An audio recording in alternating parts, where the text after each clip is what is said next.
Thought Vibration, or, The Law of Attraction in the Thought World. By William Walker Atkinson, 1908. Chapter 1. The Law of Attraction in the Thought World. The universe is governed by law, one great law. Its manifestations are multiform, but viewed from the ultimate there is but one law. We are familiar with some of its manifestations, but are almost totally ignorant of certain others. Still we are learning a little more every day, the veil is being gradually lifted. We speak learnedly of the law of gravitation, but ignore that equally wonderful manifestation, the law of attraction in the thought world. We are familiar with that wonderful manifestation of law which draws and holds together the atoms of which matter is composed. We recognize the power of the law that attracts bodies to the earth, that holds the circling worlds in their places, but we close our eyes to the mighty law that draws to us the things we desire or fear, that makes or mars our lives. When we come to see that thought is a force, a manifestation of energy, having a magnet-like power of attraction, we will begin to understand the why and wherefore of many things that have heretofore seemed dark to us. There is no study that will so well repay the student for his time and trouble as the study of the workings of this mighty law of the world of thought, the law of attraction. When we think we send out vibrations of a fine ethereal substance, which are as real as the vibrations manifesting light, heat, electricity, magnetism. That these vibrations are not evident to our five senses is no proof that they do not exist. A powerful magnet will send out vibrations and exert a force sufficient to attract to itself a piece of steel weighing 100 pounds, but we can neither see, taste, smell, hear nor feel the mighty force.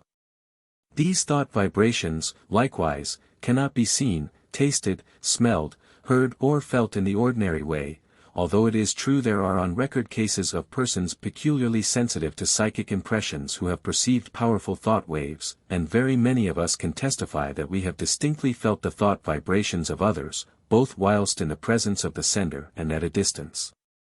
Telepathy and its kindred phenomena are not idle dreams.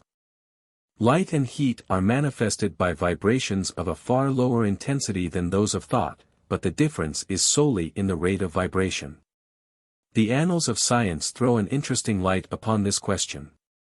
Professor Elisha Gray, an eminent scientist, says in his little book, The Miracles of Nature, there is much food for speculation in the thought that there exist sound waves that no human ear can hear, and color waves of light that no eye can see. The long, dark, soundless space between 40,000 and 400 trillion vibrations per second, and the infinity of range beyond 700 trillion vibrations per second, where light ceases, in the universe of motion, makes it possible to indulge in speculation. M. Williams, in his work entitled Short Chapters in Science, says, there is no gradation between the most rapid undulations or tremblings that produce our sensation of sound, and the slowest of those which give rise to our sensations of gentlest warmth. There is a huge gap between them, wide enough to include another world of motion, all lying between our world of sound and our world of heat and light, and there is no good reason whatever for supposing that matter is incapable of such intermediate activity, or that such activity may not give rise to intermediate sensations, provided there are organs for taking up and sensifying their movements. I cite the above authorities merely to give you food for thought, not to attempt to demonstrate to you the fact that thought vibrations exist. The last named fact has been fully established to the satisfaction of numerous investigators of the subject, and a little reflection will show you that it coincides with your own experiences. We often hear repeated the well-known mental science statement, thoughts are things, and we say these words over without consciously realizing just what is the meaning of the statement. If we fully comprehended the truth of the statement and the natural consequences of the truth back of it, we should understand many things which have appeared dark to us, and would be able to use the wonderful power, thought force, just as we use any other manifestation of energy. As I have said, when we think we set into motion vibrations of a very high degree, but just as real as the vibrations of light, heat, sound, electricity. And when we understand the laws governing the production and transmission of these vibrations, we will be able to use them in our daily life, just as we do the better-known forms of energy. That we cannot see, hear, weigh or measure these vibrations is no proof that they do not exist. There exist waves of sound which no human ear can hear, although some of these are undoubtedly registered by the ear of some of the insects and others are caught by delicate scientific instruments invented by man, yet there is a great gap between the sounds registered by the most delicate instrument and the limit which man's mind, reasoning by analogy, knows to be the boundary line between sound waves and some other forms of vibration. And there are light waves which the eye of man does not register, some of which may be detected by more delicate instruments, and many more so fine that the instrument has not yet been invented which will detect them, although improvements are being made every year and the unexplored field gradually lessened. As new instruments are invented, new vibrations are registered by them, and yet the vibrations were just as real before the invention of the instrument as afterward. Supposing that we had no instruments to register magnetism, one might be justified in denying the existence of that mighty force, because it could not be tasted, felt, smelt, heard, seen, weighed or measured. And yet the mighty magnet would still send out waves of force sufficient to draw to it pieces of steel weighing hundreds of pounds. Each form of vibration requires its own form of instrument for registration. At present the human brain seems to be the only instrument capable of registering thought waves, although occultists say that in this century scientists will invent apparatus sufficiently delicate to catch and register such impressions. And from present indications it looks as if the invention named might be expected at any time. The demand exists and undoubtedly will be soon supplied. But to those who have experimented along the lines of practical telepathy no further proof is required than the results of their own experiments. We are sending out thoughts of greater or less intensity all the time, and we are reaping the results of such thoughts. Not only do our thought waves influence ourselves and others, but they have a drawing power, they attract to us the thoughts of others, things, circumstances, people, luck, in accord with the character of the thought uppermost in our minds. Thoughts of love will attract to us the love of others, circumstances and surroundings in accord with the thought, people who are of like thought. Thoughts of anger, hate, envy, malice and jealousy will draw to us the foul brood of kindred thoughts emanating from the minds of others, circumstances in which we will be called upon to manifest these vile thoughts and will receive them in turn from others, people who will manifest inharmony, and so on. A strong thought, or a thought long continued, will make us the center of attraction for the corresponding thought waves of others. Like attracts like in the thought world, as ye sow so shall ye reap. Birds of a feather flock together in the thought world, curses like chickens come home to roost, and bring their friends with them. The man or woman who is filled with love sees love on all sides and attracts the love of others. The man with hate in his heart gets all the hate he can stand. The man who thinks fight generally runs up against all the fight he wants before he gets through.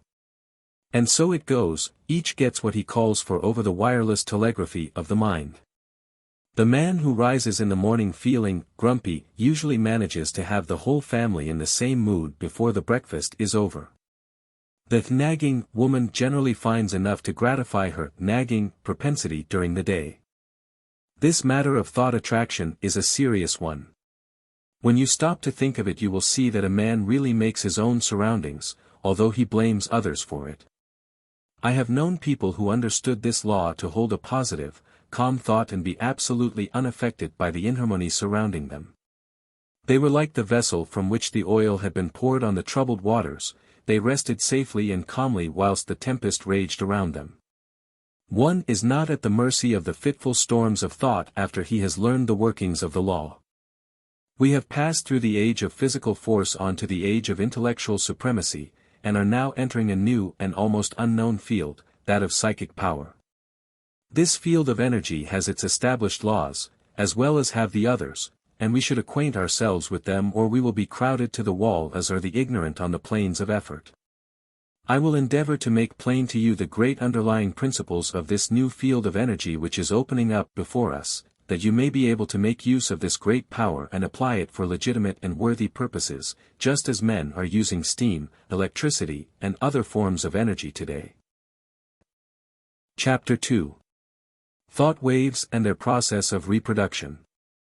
Like a stone thrown into the water, thought produces ripples and waves which spread out over the great ocean of thought.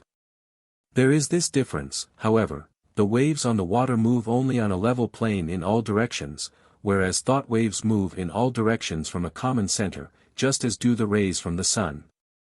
Just as we here on earth are surrounded by a great sea of air, so are we surrounded by a great sea of mind. Our thought waves move through this vast mental ether, extending, however, in all directions, as I have explained, becoming somewhat lessened in intensity according to the distance traversed, because of the friction occasioned by the waves coming in contact with the great body of mind surrounding us on all sides. These thought waves have other qualities differing from the waves on the water. They have the property of reproducing themselves. In this respect they resemble sound waves rather than waves upon the water. Just as a note of the violin will cause the thin glass to vibrate and sing, so will a strong thought tend to awaken similar vibrations in minds attuned to receive it. Many of the stray thoughts, which come to us are but reflections or answering vibrations to some strong thought sent out by another. But unless our minds are attuned to receive it, the thought will not likely affect us. If we are thinking high and great thoughts, our 16 minds acquire a certain keynote corresponding to the character of the thoughts we have been thinking. And, this keynote once established, we will be apt to catch the vibrations of other minds keyed to the same thought.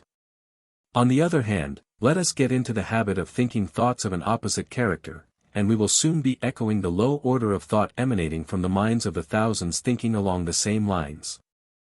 We are largely what we have thought ourselves into being, the balance being represented by the character of the suggestions and thought of others, which have reached us either directly by verbal suggestions or telepathically by means of such thought waves. Our general mental attitude, however, determines the character of the thought waves received from others as well as the thoughts emanating from ourselves. We receive only such thoughts as are in harmony with the general mental attitude held by ourselves, the thoughts not in harmony affecting us very little, as they awaken no response in us. The man who believes thoroughly in himself and maintains a positive strong mental attitude of confidence and determination is not likely to be affected by the adverse and negative thoughts of discouragement and failure emanating from the minds of other persons in whom these last qualities predominate. At the same time these negative thoughts, if they reach one whose mental attitude is pitched on a low key, deepen his negative state and add fuel to the fire which is consuming his strength, or, if you prefer this figure, serve to further smother the fire of his energy and activity. We attract to us the thoughts of others of the same order of thought. The man who thinks success will be apt to get into tune with the minds of others thinking likewise, and they will help him, and he them. The man who allows his mind to dwell constantly upon thoughts of failure brings himself into close touch with the minds of other failure people, and each will tend to pull the other down still more. The man who thinks that all is evil is apt to see much evil, and will be brought into contact with others who will seem to prove his theory. And the man who looks for good in everything and everybody will be likely to attract to himself the things and people corresponding to his thought. We generally see that for which we look. You will be able to carry this idea more clearly if you will think of the Marconi wireless instruments, which receive the vibrations only from the sending instrument which has been attuned to the same key, while other telegrams are passing through the air in near vicinity without affecting the instrument. The same law applies to the operations of thought. We receive only that which corresponds to our mental attunement. If we have been discouraged, we may rest assured that we have dropped into a negative key, and have been affected not only by our own thoughts but have also received the added depressing thoughts of similar character which are constantly being sent out from the minds of other unfortunates who have not yet learned the law of attraction in the thought world. And if we occasionally rise to heights of enthusiasm and energy, how quickly we feel the inflow of the courageous, daring, energetic, positive thoughts being sent out by the live men and women of the world. We recognize this without much trouble when we come in personal contact with people and feel their vibrations, depressing or invigorating, as the case may be. But the same law operates when we are not in their presence, although less strongly. The mind has many degrees of pitch, ranging from the highest positive note to the lowest negative note, with many notes in between, varying in pitch according to their respective distance from the positive or negative extreme. When your mind is operating along positive lines you feel strong, buoyant, bright, cheerful, happy, confident and courageous, and are enabled to do your work well, to carry out your intentions, and progress on your road to success. You send out strong positive thought, which affects others and causes them to cooperate with you or to follow your lead, according to their own mental keynote. When you are playing on the extreme negative end of the mental keyboard, you feel depressed, weak, passive, dull, fearful, cowardly. And you find yourself unable to make progress or to succeed. And your effect upon others is practically nil. You are led by, rather than leading others, and are used as a human doormat or football by more positive persons. In some persons the positive element seems to predominate, and in others the negative quality seems to be more in evidence. There are, of course, widely varying degrees of positiveness and negativeness, and B may be negative to A, while positive to C. When two people first meet, there is generally a silent mental conflict in which their respective minds test their quality of positiveness, and fix their relative position toward each other. This process may be unconscious in many cases, but it occurs nevertheless. The adjustment is often automatic, but occasionally the struggle is so sharp, the opponents being so well matched, that the matter forces itself into the consciousness of the two people. Sometimes both parties are so much alike in their degrees of positiveness that they practically fail to come to terms, mentally, they never really are able to get along with each other, and they are either mutually repelled and separate or else stay together amid constant broils and wrangling. We are positive or negative to everyone with whom we have relations. We may be positive to our children, our employees and dependents, but we are at the same time negative to others to whom we occupy inferior positions, or whom we have allowed to assert themselves over us. Of course, something may occur and we will suddenly become more positive than the man or woman to whom we have heretofore been negative. We frequently see cases of this kind. And as the knowledge of these mental laws becomes more general, we will see many more instances of persons asserting themselves and making use of their newfound power. But remember, you possess the power to raise the keynote of your mind to a positive pitch by an effort of the will. And, of course, it is equally true that you may allow yourself to drop into a low, negative note by carelessness or a weak will. There are more people on the negative plane of thought than on the positive plane, and consequently there are more negative thought vibrations in operation in our mental atmosphere. But, happily for us, this is counterbalanced by the fact that a positive thought is infinitely more powerful than a negative one, and if by force of will we raise ourselves to a higher mental key, we can shut out the depressing thoughts and may take up the vibrations corresponding with our changed mental attitude. This is one of the secrets of the affirmations and autosuggestions used by the several schools of mental science and other new thought cults. There is no particular merit in affirmations of themselves, but they serve a twofold purpose. 1. They tend to establish new mental attitudes within us and act wonderfully in the direction of character building, the science of making ourselves over. 2. They tend to raise the mental keynote so that we may get the benefit of the positive thought waves of others on the same plane of thought. Whether or not we believe in them, we are constantly making affirmations. The man who asserts that he can and will do a thing, and asserts it earnestly, develops in himself the qualities conducive to the well-doing of that thing, and at the same time places his mind in the proper key to receive all the thought waves likely to help him in the doing. If, on the other hand, one says and feels that he is going to fail, he will choke and smother the thoughts coming from his own subconscious mentality which are intended to help him, and at the same time will place himself in tune with the failure thought of the world, and there is plenty of the latter kind of thought around, I can tell you. Do not allow yourselves to be affected by the adverse and negative thoughts of those around you. Rise to the upper chambers of your mental dwelling, and key yourself up to a strong pitch, away above the vibrations on the lower planes of thought.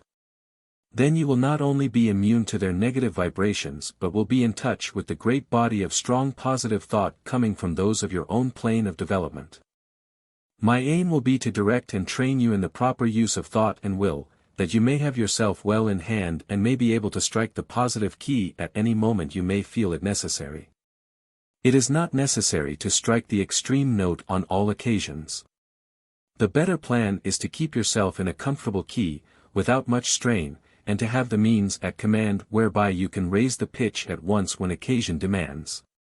By this knowledge you will not be at the mercy of the old automatic action of the mind, but may have it well under your own control. Development of the will is very much like the development of a muscle, a matter of practice and gradual improvement. At first it is apt to be tiresome, but at each trial one grows stronger until the new strength becomes real and permanent. Many of us have made ourselves positive under sudden calls or emergencies. We are in the habit of bracing up when occasion demands. But by intelligent practice you will be so much strengthened that your habitual state will be equal to your bracing up stage now, and then when you find it necessary to apply the spur you will be able to reach a stage not dreamed of at present. Do not understand me as advocating a high tension continuously. This is not at all desirable, not only because it is apt to be too much of a strain upon you but also because you will find it desirable to relieve the tension at times and become receptive that you may absorb impressions. It is well to be able to relax and assume a certain degree of receptiveness, knowing that you are always able to spring back to the more positive state at will. The habitually strongly positive man loses much enjoyment and recreation. Positive, you give out expressions; receptive, you take in impressions. Positive, you are a teacher; receptive, a pupil. It is not only a good thing to be a good teacher, but it is also very important to be a good listener at times. Chapter 3. A talk about the mind. Man has but one mind, but he has many mental faculties, each faculty being capable of functioning along two different lines of mental effort. There are no distinct dividing lines separating the two several functions of a faculty, but they shade into each other as do the colors of the spectrum. An active effort of any faculty of the mind is the result of a direct impulse imparted at the time of the effort. A passive effort of any faculty of the mind is the result of either a preceding active effort of the same mind, an active effort of another along the lines of suggestion, thought vibrations from the mind of another, thought impulses from an ancestor, transmitted by the laws of heredity, including impulses transmitted from generation to generation from the time of the original vibratory impulse imparted by the primal cause, which impulses gradually unfold and unsheath when the proper state of evolutionary development is reached. The active effort is newborn, fresh from the mint, whilst the passive effort is of less recent creation, and, in fact, is often the result of vibratory impulses imparted in ages long past. The active effort makes its own way, brushing aside the impeding vines and kicking from its path the obstructing stones. The passive effort travels along the beaten path. A thought impulse, or motion impulse, originally caused by an active effort of faculty, may become by continued repetition, or habit, strictly automatic, the impulse given it by the repeated active effort developing a strong momentum, which carries it on, along passive lines, until stopped by another active effort or its direction changed by the same cause. On the other hand, thought impulses, or motion impulses, continued along passive lines may be terminated or corrected by an active effort. The active function creates, changes or destroys. The passive function carries on the work given it by the active function and obeys orders and suggestions. The active function produces the thought habit, or motion habit, and imparts to it the vibrations which carry it on along the passive lines thereafter. The active function also has the power to send forth vibrations which neutralize the momentum of the thought habit, or motion habit. It also is able to launch a new thought habit, or motion habit, with stronger vibrations, which overcomes and absorbs the first thought, or motion, and substitutes the new one. All thought impulses, or motion impulses, once started on their errands, continue to vibrate along passive lines until corrected or terminated by subsequent impulses imparted by the active function, or other controlling power.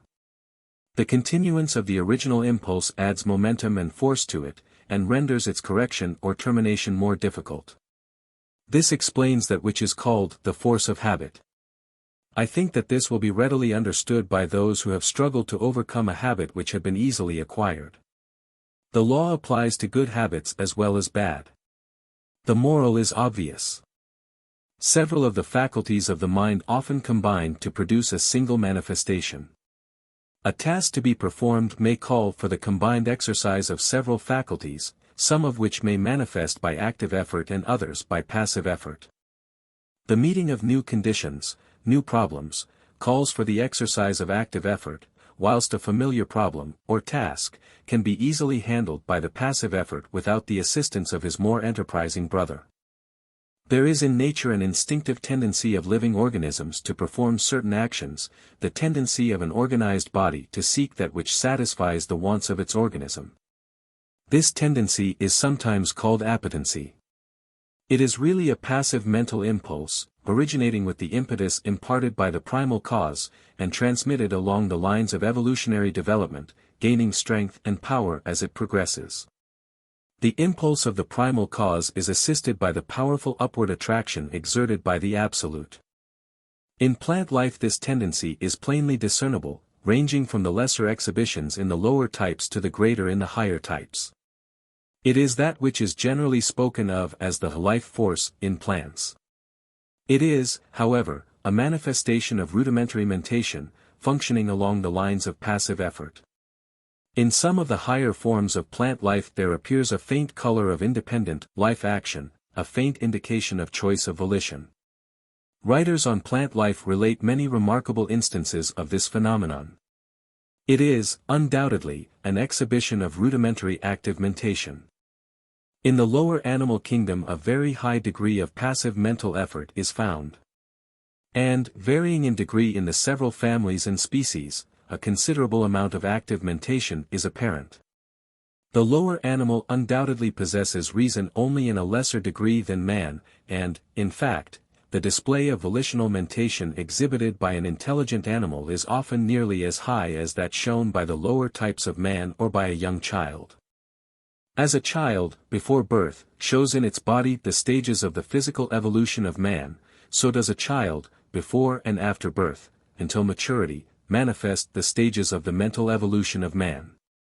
Man, the highest type of life yet produced, at least upon this planet, shows the highest form of passive mentation, and also a much higher development of active mentation than is seen in the lower animals, and yet the degrees of that power vary widely among the different races of men. Even among men of our race the different degrees of active mentation are plainly noticeable, these degrees not depending by any means upon the amount of culture, social position or educational advantages possessed by the individual. Mental culture and mental development are two very different things. You have but to look around you to see the different stages of the development of active mentation in man. The reasoning of many men is scarcely more than passive mentation, exhibiting but little of the qualities of volitional thought. They prefer to let other men think for them. Active mentation tires them and they find the instinctive, automatic, passive mental process much easier. Their minds work along the lines of least resistance. They are but little more than human sheep. Among the lower animals and the lower types of men active mentation is largely confined to the grosser faculties, the more material plane, the higher mental faculties working along the instinctive, automatic lines of the passive function. As the lower forms of life progressed in the evolutionary scale, they developed new faculties, which were latent within them. These faculties always manifested in the form of rudimentary passive functioning, and afterwards worked up, through higher passive forms, until the active functions were brought into play. The evolutionary process still continues, the invariable tendency being toward the goal of highly developed active mentation. This evolutionary progress is caused by the vibratory impulse imparted by the primal cause, aided by the uplifting attraction of the Absolute. This law of evolution is still in progress, and man is beginning to develop new powers of mind, which, of course, are first manifesting themselves along the lines of passive effort. Some men have developed these new faculties to a considerable degree, and it is possible that before long man will be able to exercise them along the line of their active functions.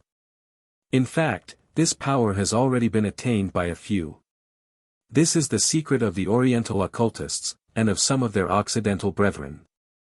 The amenability of the mind to the will can be increased by properly directed practice.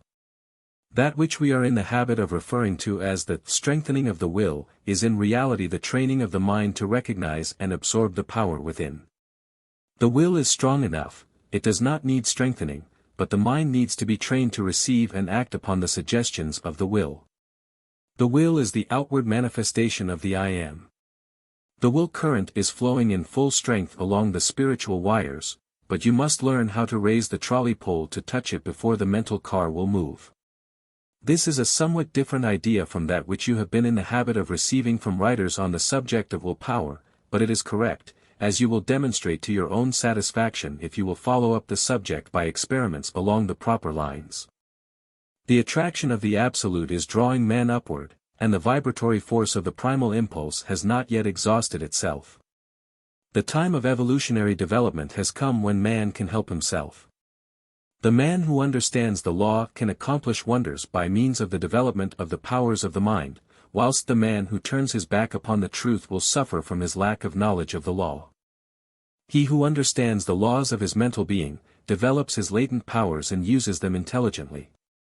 He does not despise his passive mental functions, but makes good use of them also, charges them with the duties for which they are best fitted, and is able to obtain wonderful results from their work, having mastered them and trained them to do the bidding of the higher self. When they fail to do their work properly, he regulates them, and his knowledge prevents him from meddling with them unintelligently, and thereby doing himself harm. He develops the faculties and powers latent within him and learns how to manifest them along the line of active mentation as well as passive. He knows that the real man within him is the master to whom both active and passive functions are but tools. He has banished fear, and enjoys freedom. He has found himself. He has learned the secret of the I Am. Chapter 4. Mind Building. Man can build up his mind and make it what he wills. In fact, we are mind-building every hour of our lives, either consciously or unconsciously. The majority of us are doing the work unconsciously, but those who have seen a little below the surface of things have taken the matter in hand and have become conscious creators of their own mentality. They are no longer subject to the suggestions and influences of others but have become masters of themselves. They assert the I, and compel obedience from the subordinate mental faculties. The I is the sovereign of the mind, and what we call will is the instrument of the I.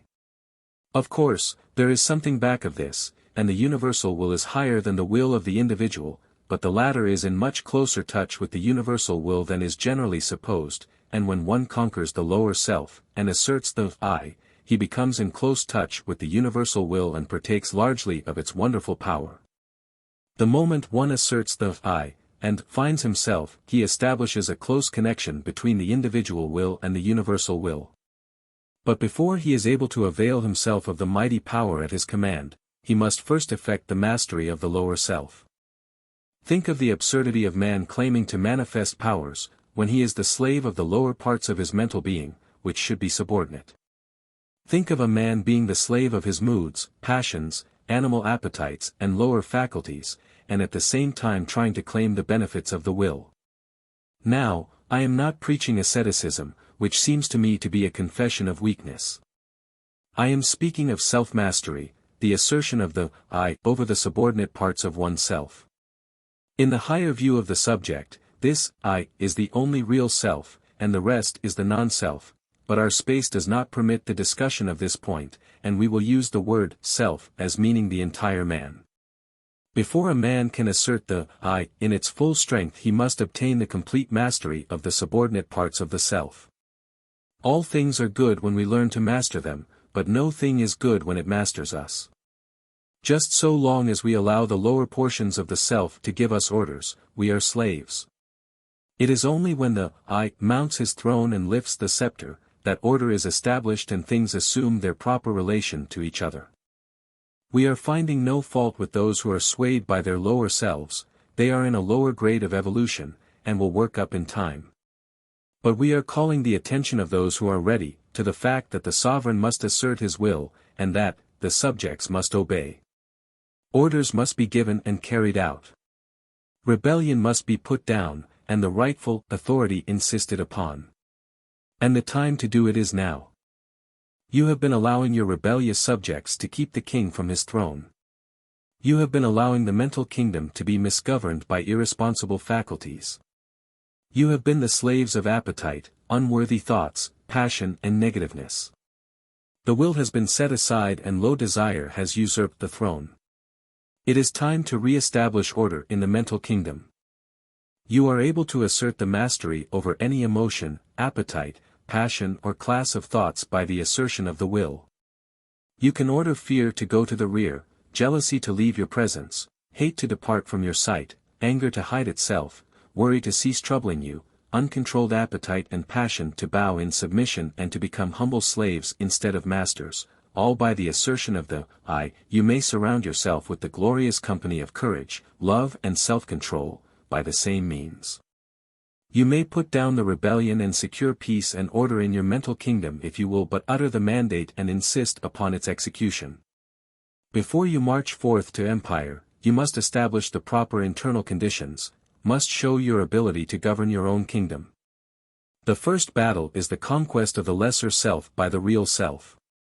Affirmation. I am asserting the mastery of my real self. Repeat these words earnestly and positively during the day, at least once an hour, and particularly when you are confronted with conditions which tempt you to act on the lines of the lesser self instead of following the course dictated by the real self. In the moment of doubt and hesitation, say these words earnestly, and your way will be made clear to you. Repeat them several times after you retire and settle yourself to sleep. But be sure to back up the words with the thought inspiring them, and do not merely repeat them parrot-like. Form the mental image of the real self asserting its mastery over the lower planes of your mind, see the king on his throne. You will become conscious of an influx of new thought, and things which have seemed hard for you will suddenly become much easier. You will feel that you have yourself well in hand, and that you are the master and not the slave. The thought you are holding will manifest itself in action, and you will steadily grow to become that which you have in mind. Exercise. Fix the mind firmly on the higher self and draw inspiration from it when you feel led to yield to the promptings of the lower part of your nature. When you are tempted to burst into anger, assert the I, and your voice will drop. Anger is unworthy of the developed self. When you feel vexed and cross, remember what you are, and rise above your feeling. When you feel fearful, remember that the real self fears nothing, and assert courage. When you feel jealousy inciting, think of your higher nature, and laugh. And so on, asserting the real self and not allowing the things on the lower plane of mentality to disturb you. They are unworthy of you, and must be taught to keep their places. Do not allow these things to master you, they should be your subjects, not your masters. You must get away from this plane, and the only way to do so is to cut loose from these phases of thought which have been running things to suit themselves. You may have trouble at the start, but keep at it and you will have that satisfaction which comes only from conquering the lower parts of our nature. You have been a slave long enough, now is the time to free yourselves. If you will follow these exercises faithfully you will be a different being by the end of the year, and will look back with a pitying smile to your former condition. But it takes work. This is not child's play, but a task for earnest men and women. Will you make the effort? Chapter 5.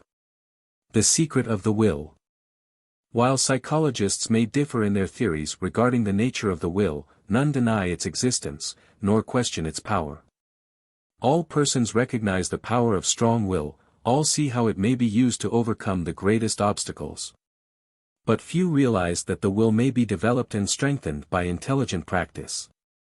They feel that they could accomplish wonders if they had a strong will, but instead of attempting to develop it, they content themselves with vain regrets. They sigh, but do nothing. Those who have investigated the subject closely know that willpower, with all its latent possibilities and mighty powers, may be developed, disciplined, controlled and directed, just as may be any other of nature's forces. It does not matter what theory you may entertain about the nature of the will, you will obtain the results if you practice intelligently. Personally, I have a somewhat odd theory about the will. I believe that every man has, potentially, a strong will, and that all he has to do is to train his mind to make use of it. I think that in the higher regions of the mind of every man is a great store of will power awaiting his use. The will current is running along the psychic wires, and all that it is necessary to do is to raise the mental trolley pole and bring down the power for your use. And the supply is unlimited, for your little storage battery is connected with the great powerhouse of the universal will power, and the power is inexhaustible.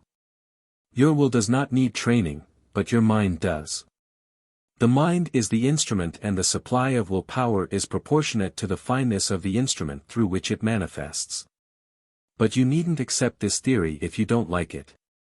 This lesson will fit your theory as well as mine.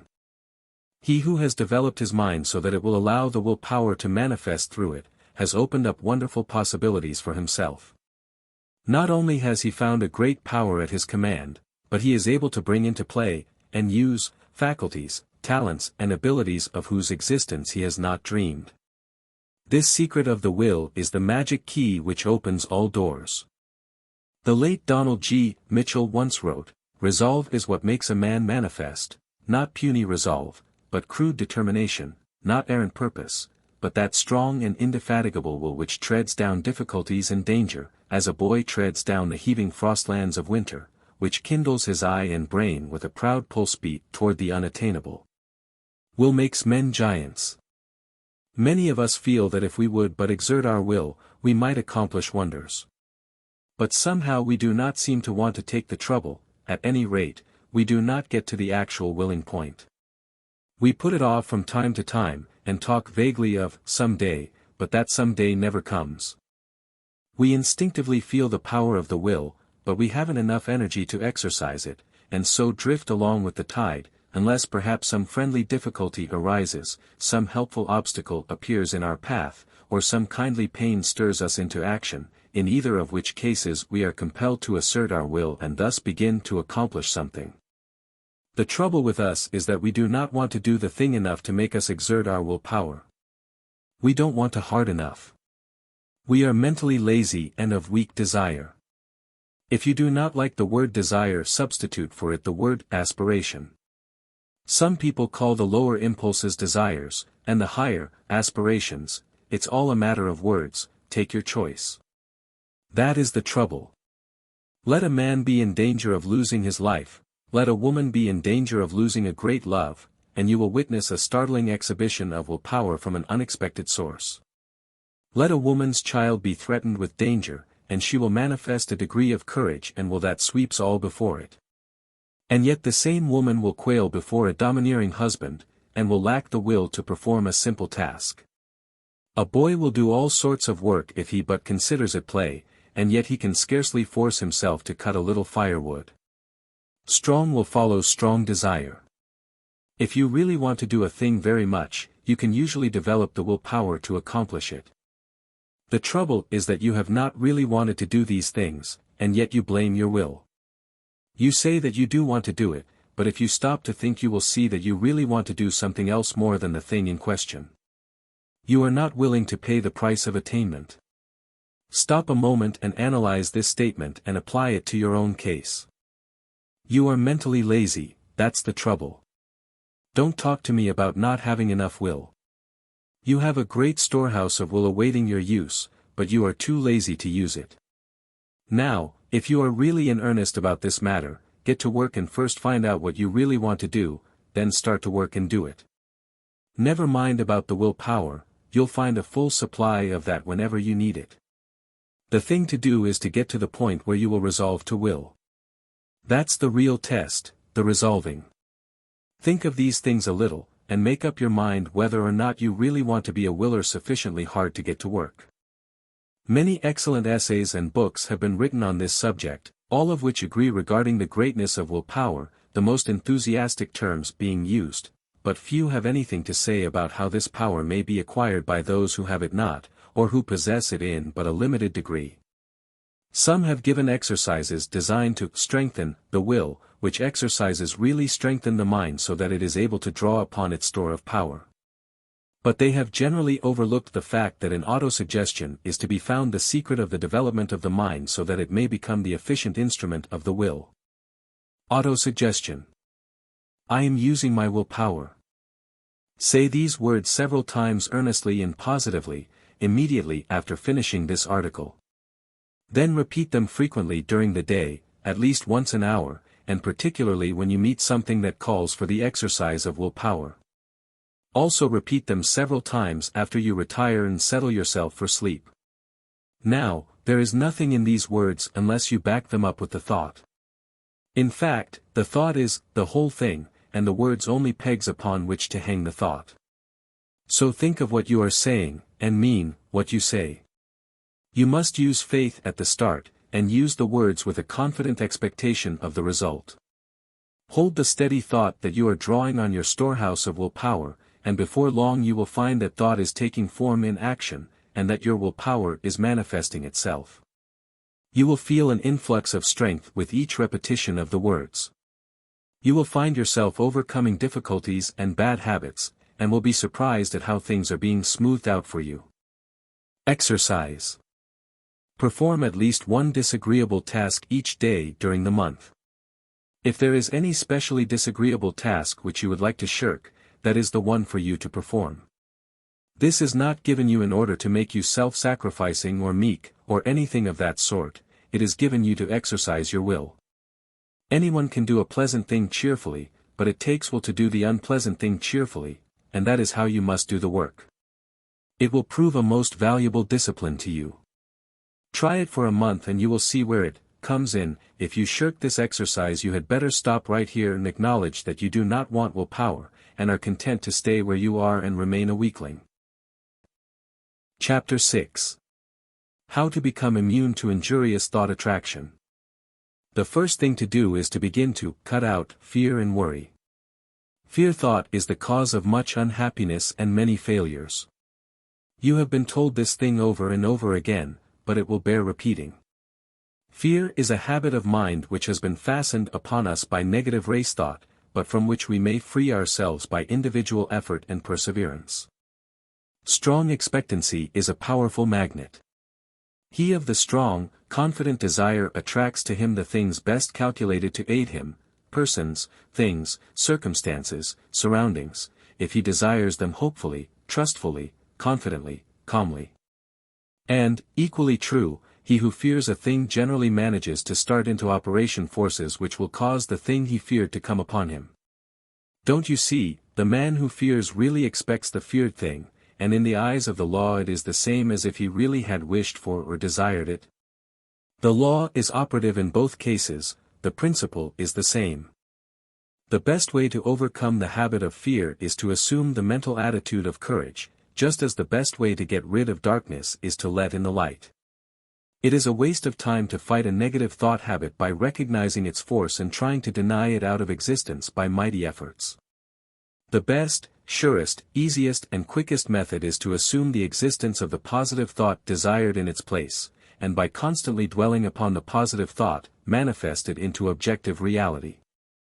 Therefore, instead of repeating, "I'm not afraid," say boldly, "I am full of courage, I am courageous." You must assert, "There's nothing to fear," which, although in the nature of a denial, simply denies the reality of the object causing fear rather than admitting the fear itself and then denying it. To overcome fear, one should hold firmly to the mental attitude of courage. He should think courage, say courage, act courage. He should keep the mental picture of courage before him all the time, until it becomes his normal mental attitude. Hold the ideal firmly before you and you will gradually grow to its attainment, the ideal will become manifest. Let the word courage sink deeply into your mind, and then hold it firmly there until the mind fastens it in place. Think of yourself as being courageous, see yourself as acting with courage in trying situations. Realize that there is nothing to fear, that worry and fear never helped anyone, and never will.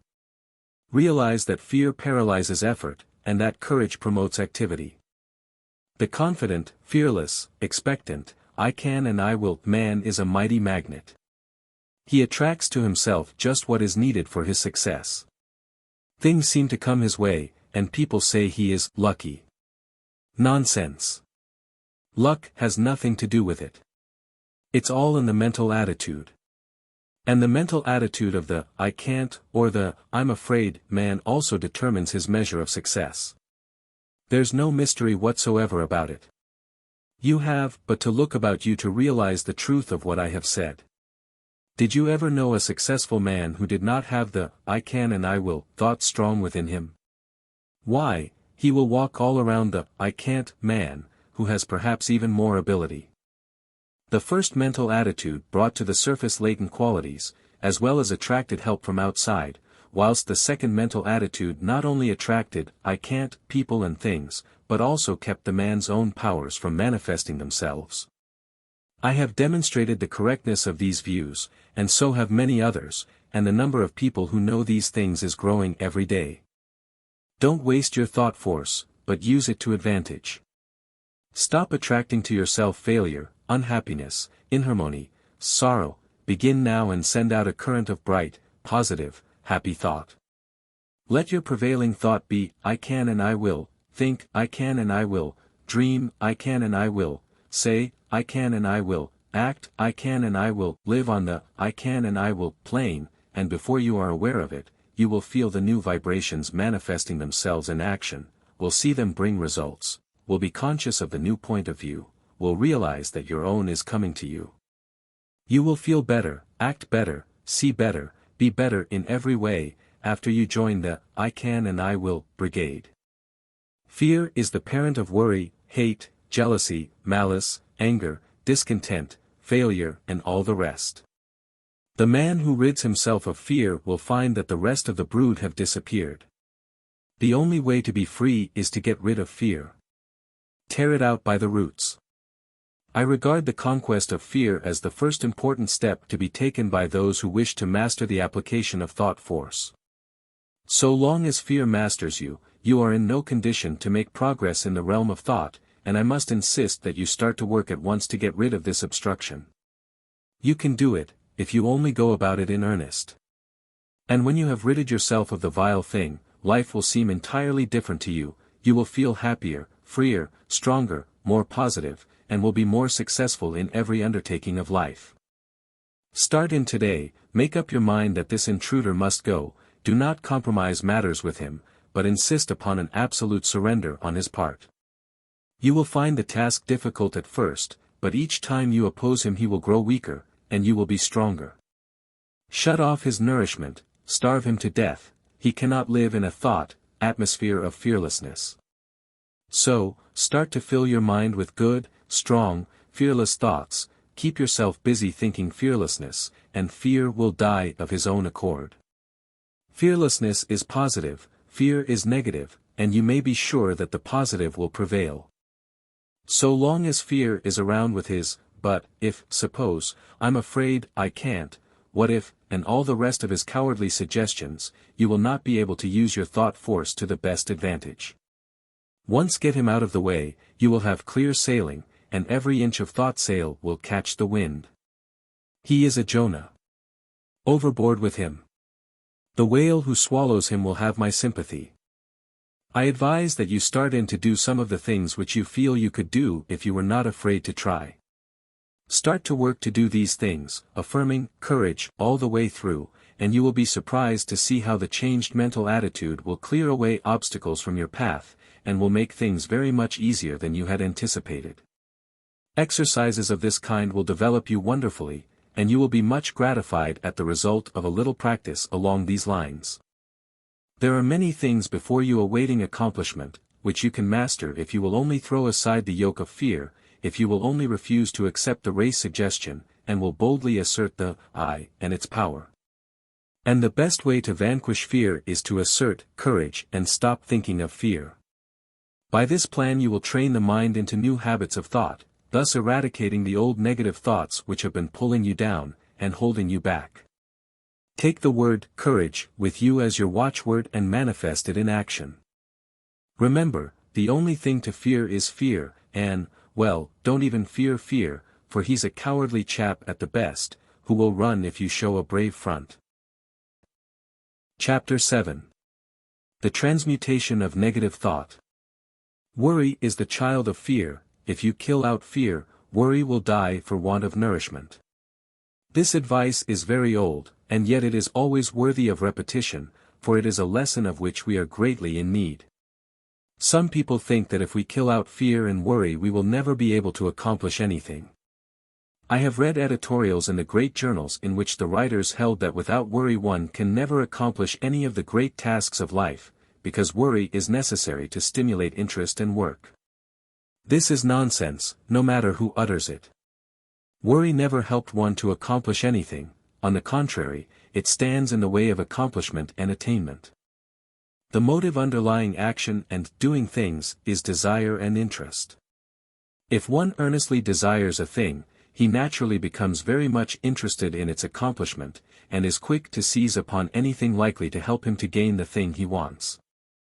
More than that, his mind starts up a work on the subconscious plane that brings into the field of consciousness many ideas of value and importance. Desire and interest are the causes that result in success. Worry is not desire. It is true that if one's surroundings and environments become intolerable, he is driven in desperation to some efforts that will result in throwing off the undesirable conditions and in the acquiring of those more in harmony with his desire. But this is only another form of desire. The man desires something different from what he has, and when his desire becomes strong enough his entire interest is given to the task, he makes a mighty effort, and the change is accomplished. But it wasn't worry that caused the effort. Worry could content itself with wringing its hands and moaning, "Woe is me," and wearing its nerves to a frazzle, and accomplishing nothing. Desire acts differently. It grows stronger as the man's conditions become intolerable, and finally when he feels the hurt so strongly that he can't stand it any longer, he says, "I won't stand this any longer, I will make a change," and lo! Then desire springs into action. The man keeps on, wanting a change the worst way, which is the best way, and his interest and attention being given to the task of deliverance, he begins to make things move. Worry never accomplished anything. Worry is negative and death-producing. Desire and ambition are positive and life-producing. A man may worry himself to death and yet nothing will be accomplished, but let that man transmute his worry and discontent into desire and interest, coupled with a belief that he is able to make the change, the "I can and I will" idea, then something happens. Yes, fear and worry must go before we can do much. One must proceed to cast out these negative intruders, and replace them with confidence and hope. Transmute worry into keen desire. Then you will find that interest is awakened, and you will begin to think things of interest to you. Thoughts will come to you from the great reserve stock in your mind and you will start to manifest them in action. Moreover, you will be placing yourself in harmony with similar thoughts of others, and will draw to you aid and assistance from the great volume of thought waves with which the world is filled. One draws to himself thought waves corresponding in character with the nature of the prevailing thoughts in his own mind, his mental attitude. Then again he begins to set into motion the great law of attraction, whereby he draws to him others likely to help him, and is, in turn, attracted to others who can aid him. This law of attraction is no joke, no metaphysical absurdity, but is a great live working principle of nature, as anyone may learn by experimenting and observing. To succeed in anything you must want it very much, desire must be in evidence in order to attract. The man of weak desires attracts very little to himself. The stronger the desire, the greater the force set into motion. You must want a thing hard enough before you can get it. You must want it more than you do the things around you, and you must be prepared to pay the price for it. The price is the throwing overboard of certain lesser desires that stand in the way of the accomplishment of the greater one. Comfort, ease, leisure, amusements, and many other things may have to go, not always, though. It all depends on what you want. As a rule, the greater the thing desired, the greater the price to be paid for it. Nature believes in adequate compensation. But if you really desire a thing in earnest, you will pay the price without question, for the desire will dwarf the importance of the other things. You say that you want a thing very much, and are doing everything possible toward its attainment. Pshaw! You are only playing desire. Do you want the thing as much as a prisoner wants freedom, as much as a dying man wants life? Look at the almost miraculous things accomplished by prisoners desiring freedom. Look how they work through steel plates and stone walls with a bit of stone. Is your desire as strong as that? Do you work for the desired thing as if your life depended upon it? Nonsense. You don't know what desire is. I tell you, if a man wants a thing as much as the prisoner wants freedom, or as much as a strongly vital man wants life, then that man will be able to sweep away obstacles and impediments apparently immovable. The key to attainment is desire, confidence, and will. This key will open many doors. Fear paralyzes desire, it scares the life out of it. You must get rid of fear. There have been times in my life when fear would get hold of me and take a good, firm grip on my vitals, and I would lose all hope, all interest, all ambition, all desire. But, thank the Lord, I have always managed to throw off the grip of the monster and face my difficulty like a man, and lo! Things would seem to be straightened out for me somehow. Either the difficulty would melt away, or I would be given means to overcome it, or get around, or under or over it. It is strange how this works. No matter how great is the difficulty, when we finally face it with courage and confidence in ourselves, we seem to pull through somehow, and then we begin to wonder what we were scared about. This is not a mere fancy, it is the working of a mighty law, which we do not as yet fully understand, but which we may prove at any time. People often ask, it's all very well for you New Thought people to say, don't worry, but what's a person to do when he thinks of all the possible things ahead of him, which might upset him and his plans?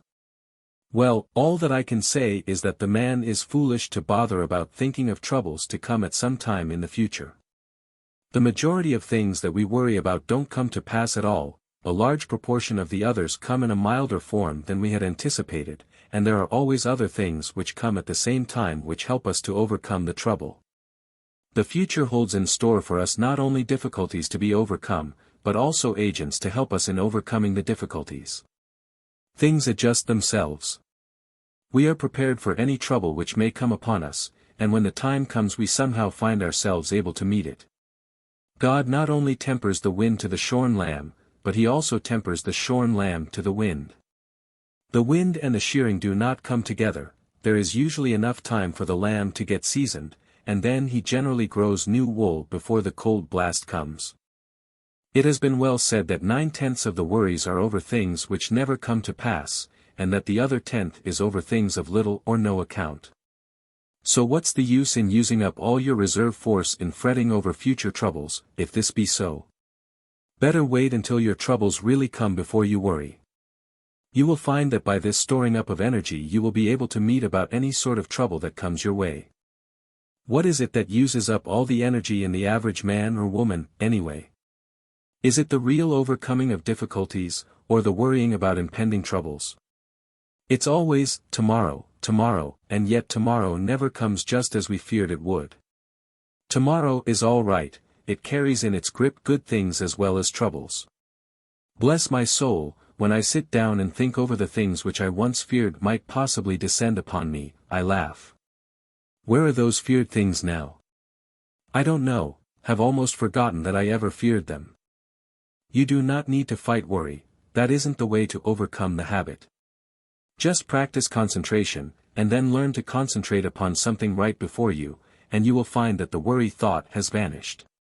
The mind can think of but one thing at a time, and if you concentrate upon a bright thing, the other thing will fade away. There are better ways of overcoming objectionable thoughts than by fighting them. Learn to concentrate upon thoughts of an opposite character, and you will have solved the problem. When the mind is full of worry thoughts, it cannot find time to work out plans to benefit you. But when you have concentrated upon bright, helpful thoughts, you will discover that it will start to work subconsciously, and when the time comes you will find all sorts of plans and methods by which you will be able to meet the demands upon you. Keep your mental attitude right, and all things will be added unto you. There's no sense in worrying, nothing has ever been gained by it, and nothing ever will be. Bright, cheerful and happy thoughts attract bright, cheerful and happy things to us, worry drives them away. Cultivate the right mental attitude. Chapter 8. The Law of Mental Control.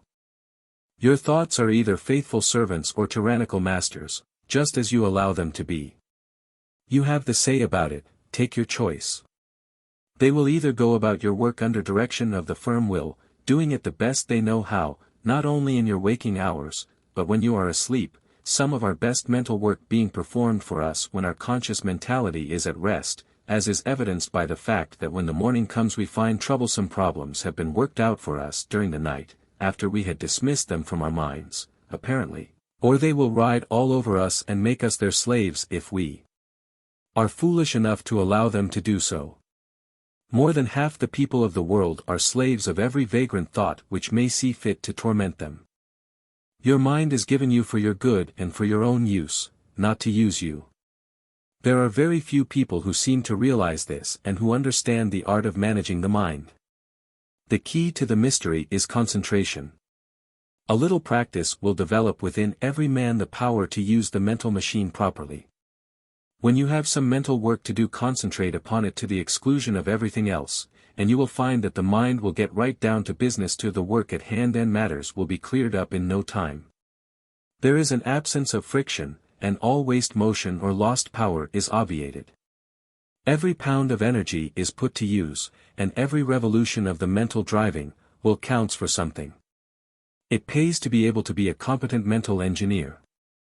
And the man who understands how to run his mental engine knows that one of the important things is to be able to stop it when the work has been done.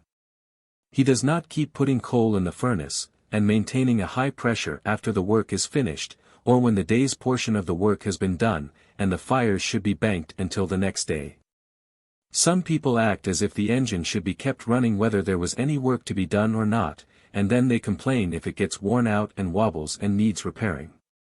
These mental engines are fine machines, and need intelligent care. To those who are acquainted with the laws of mental control, it seems absurd for one to lie awake at night fretting about the problems of the day, or more often, of the morrow. It is just as easy to slow down the mind as it is to slow down an engine, and thousands of people are learning to do this in these days of new thought. The best way to do it is to think of something else, as far different from the obtruding thought as possible.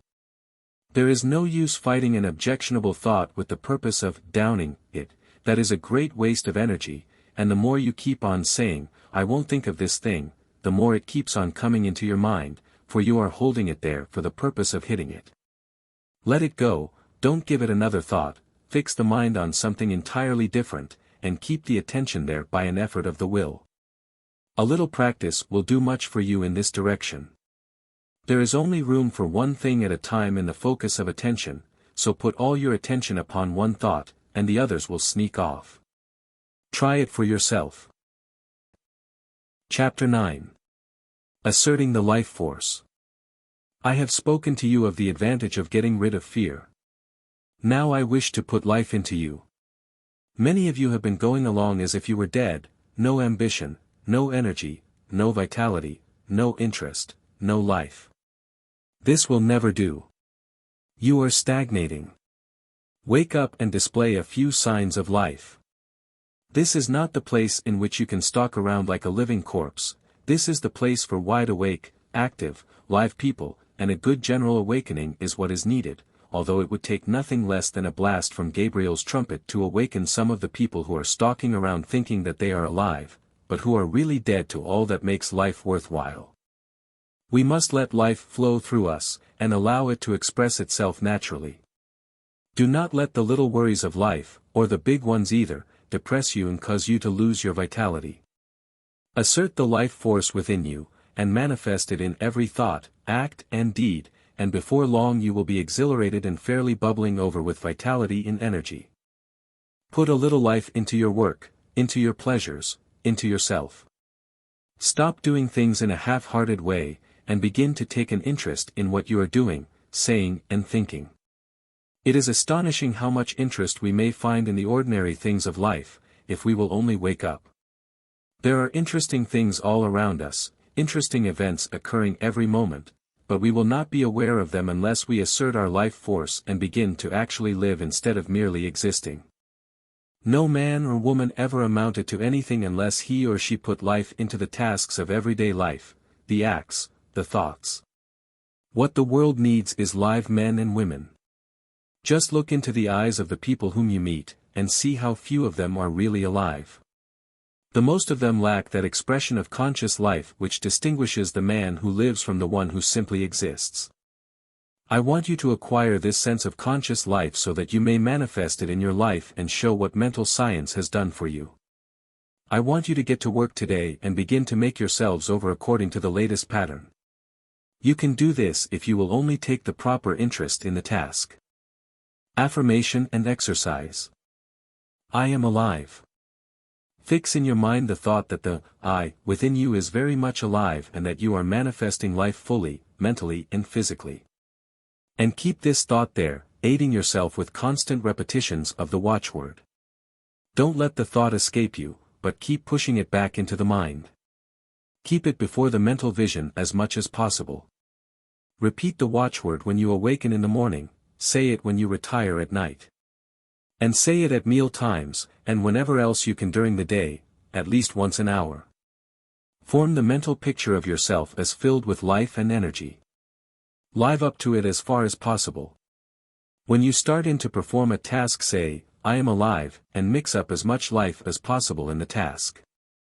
If you find yourself feeling depressed, say, I am alive, and then take a few deep breaths, and with each inhalation let the mind hold the thought that you are breathing in strength and life, and as you exhale, hold the thought that you are breathing out all the old, dead, negative conditions and are glad to get rid of them. Then finish up with an earnest, vigorous affirmation, I am alive, and mean it when you say it, too. And let your thoughts take form in action. Don't rest content with merely saying that you are alive, but prove it with your acts. Take an interest in doing things, and don't go around mooning or daydreaming. Get down to business, and live. Chapter 10. Training the Habit Mind. Professor William James, the well-known teacher of, and writer upon psychology, very truly says, the great thing in all education is to make our nervous system our ally instead of our enemy. For this we must make automatic and habitual, as early as possible, as many useful actions as we can, and as carefully guard against growing into ways that are likely to be disadvantageous. In the acquisition of a new habit, or the leaving off of an old one, we must take care to launch ourselves with as strong and decided initiative as possible. Never suffer an exception to occur until the new habit is securely rooted in your life. Seize the very first possible opportunity to act on every resolution you make and on every emotional prompting you may experience, in the direction of the habits you aspire to gain. This advice is along the lines familiar to all students of mental science, but it states the matter more plainly than the majority of us have done. It impresses upon us the importance of passing on to the subconscious mind the proper impulses, so that they will become automatic and second nature. Our subconscious mentality is a great storehouse for all sorts of suggestions from ourselves and others, and, as it is the habit mind, we must be careful to send it the proper material from which it may make habits. If we get into the habit of doing certain things, we may be sure that the subconscious mentality will make it easier for us to do just the same thing over and over again, easier each time, until finally we are firmly bound with the ropes and chains of the habit, and find it more or less difficult, sometimes almost impossible, to free ourselves from the hateful thing. We should cultivate good habits against the hour of need. The time will come when we will be required to put forth our best efforts, and it rests with us today whether that hour of need shall find us doing the proper thing automatically and almost without thought, or struggling to do it bound down and hindered with the chains of things opposed to that which we desire at that moment. We must be on guard at all times to prevent the forming of undesirable habits. There may be no special harm in doing a certain thing today, or perhaps again tomorrow, but there may be much harm in setting up the habit of doing that particular thing. If you are confronted with the question, which of these two things should I do? The best answer is, I will do that which I would like to become a habit with me. In forming a new habit, or in breaking an old one, we should throw ourselves into the task with as much enthusiasm as possible, in order to gain the most ground before the energy expends itself when it meets with friction from the opposing habits already formed. We should start in by making as strong an impression as possible upon the subconscious mentality. Then we should be constantly on guard against temptations to break the new resolution, just this once. This "just once" idea kills off more good resolutions than any other one cause. The moment you yield, just this once, you introduce the thin edge of the wedge that will, in the end, split your resolution into pieces. Equally important is the fact that each time you resist temptation, the stronger does your resolution become. Act upon your resolution as early and as often as possible, as with every manifestation of thought in action, the stronger does it become. You are adding to the strength of your original resolution every time you back it up with action. The mind has been likened to a piece of paper that has been folded. Ever afterwards it has a tendency to fold in the same crease, unless we make a new crease or fold, when it will follow the last lines. And the creases are habits. Every time we make one, it is so much easier for the mind to fold along the same crease afterward. Let us make our mental creases in the right direction. Chapter 11. The Psychology of Emotion. One is apt to think of the emotions as independent from habit. We easily may think of one acquiring habits of action, and even of thinking, but we are apt to regard the emotions as something connected with feeling and quite divorced from intellectual effort.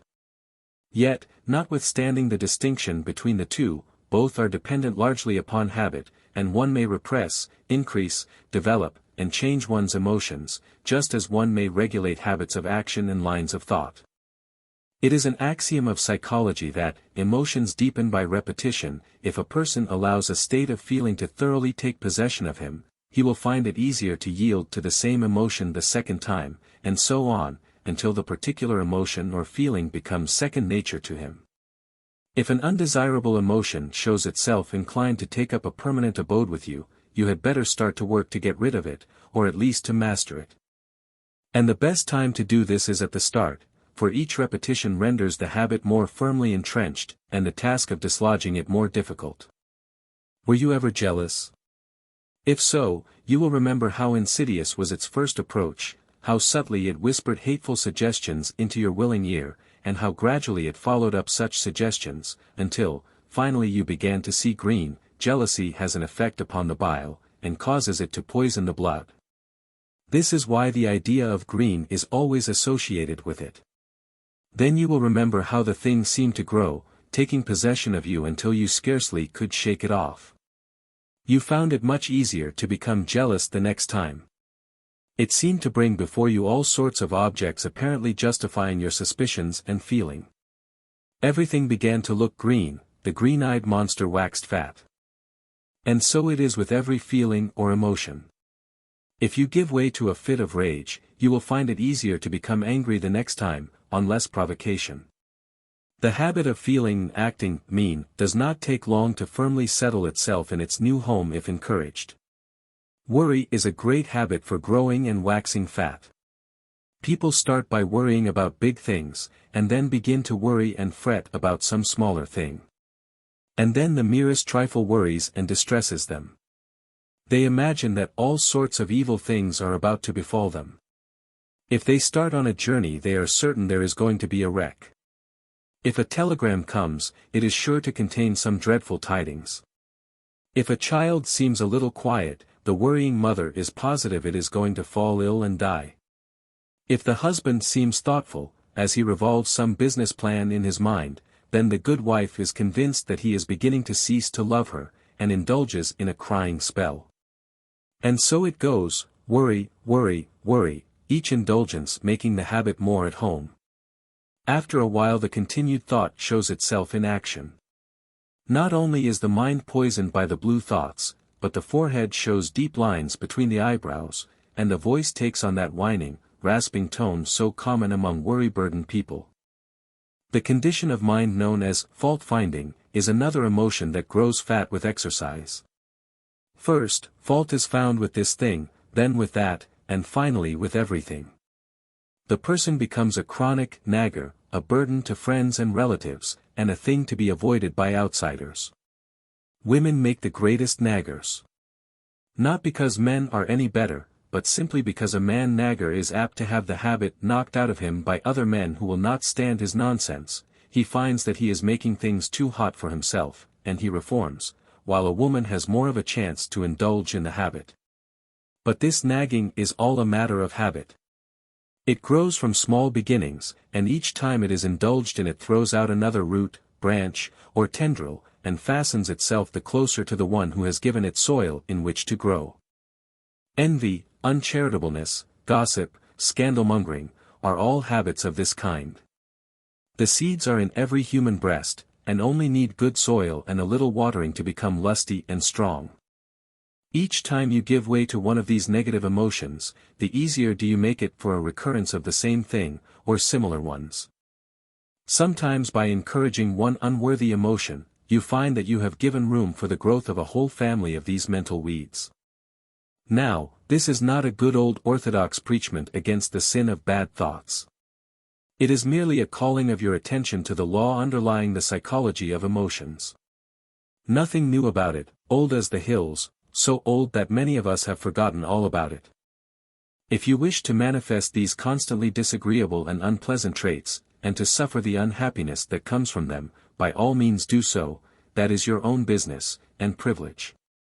It's none of mine, and I am not preaching at you. It keeps me busy minding my own business and keeping an eye on my own undesirable habits and actions. I am merely telling you the law regarding the matter, and you may do the rest. If you wish to choke out these habits, there are two ways open to you.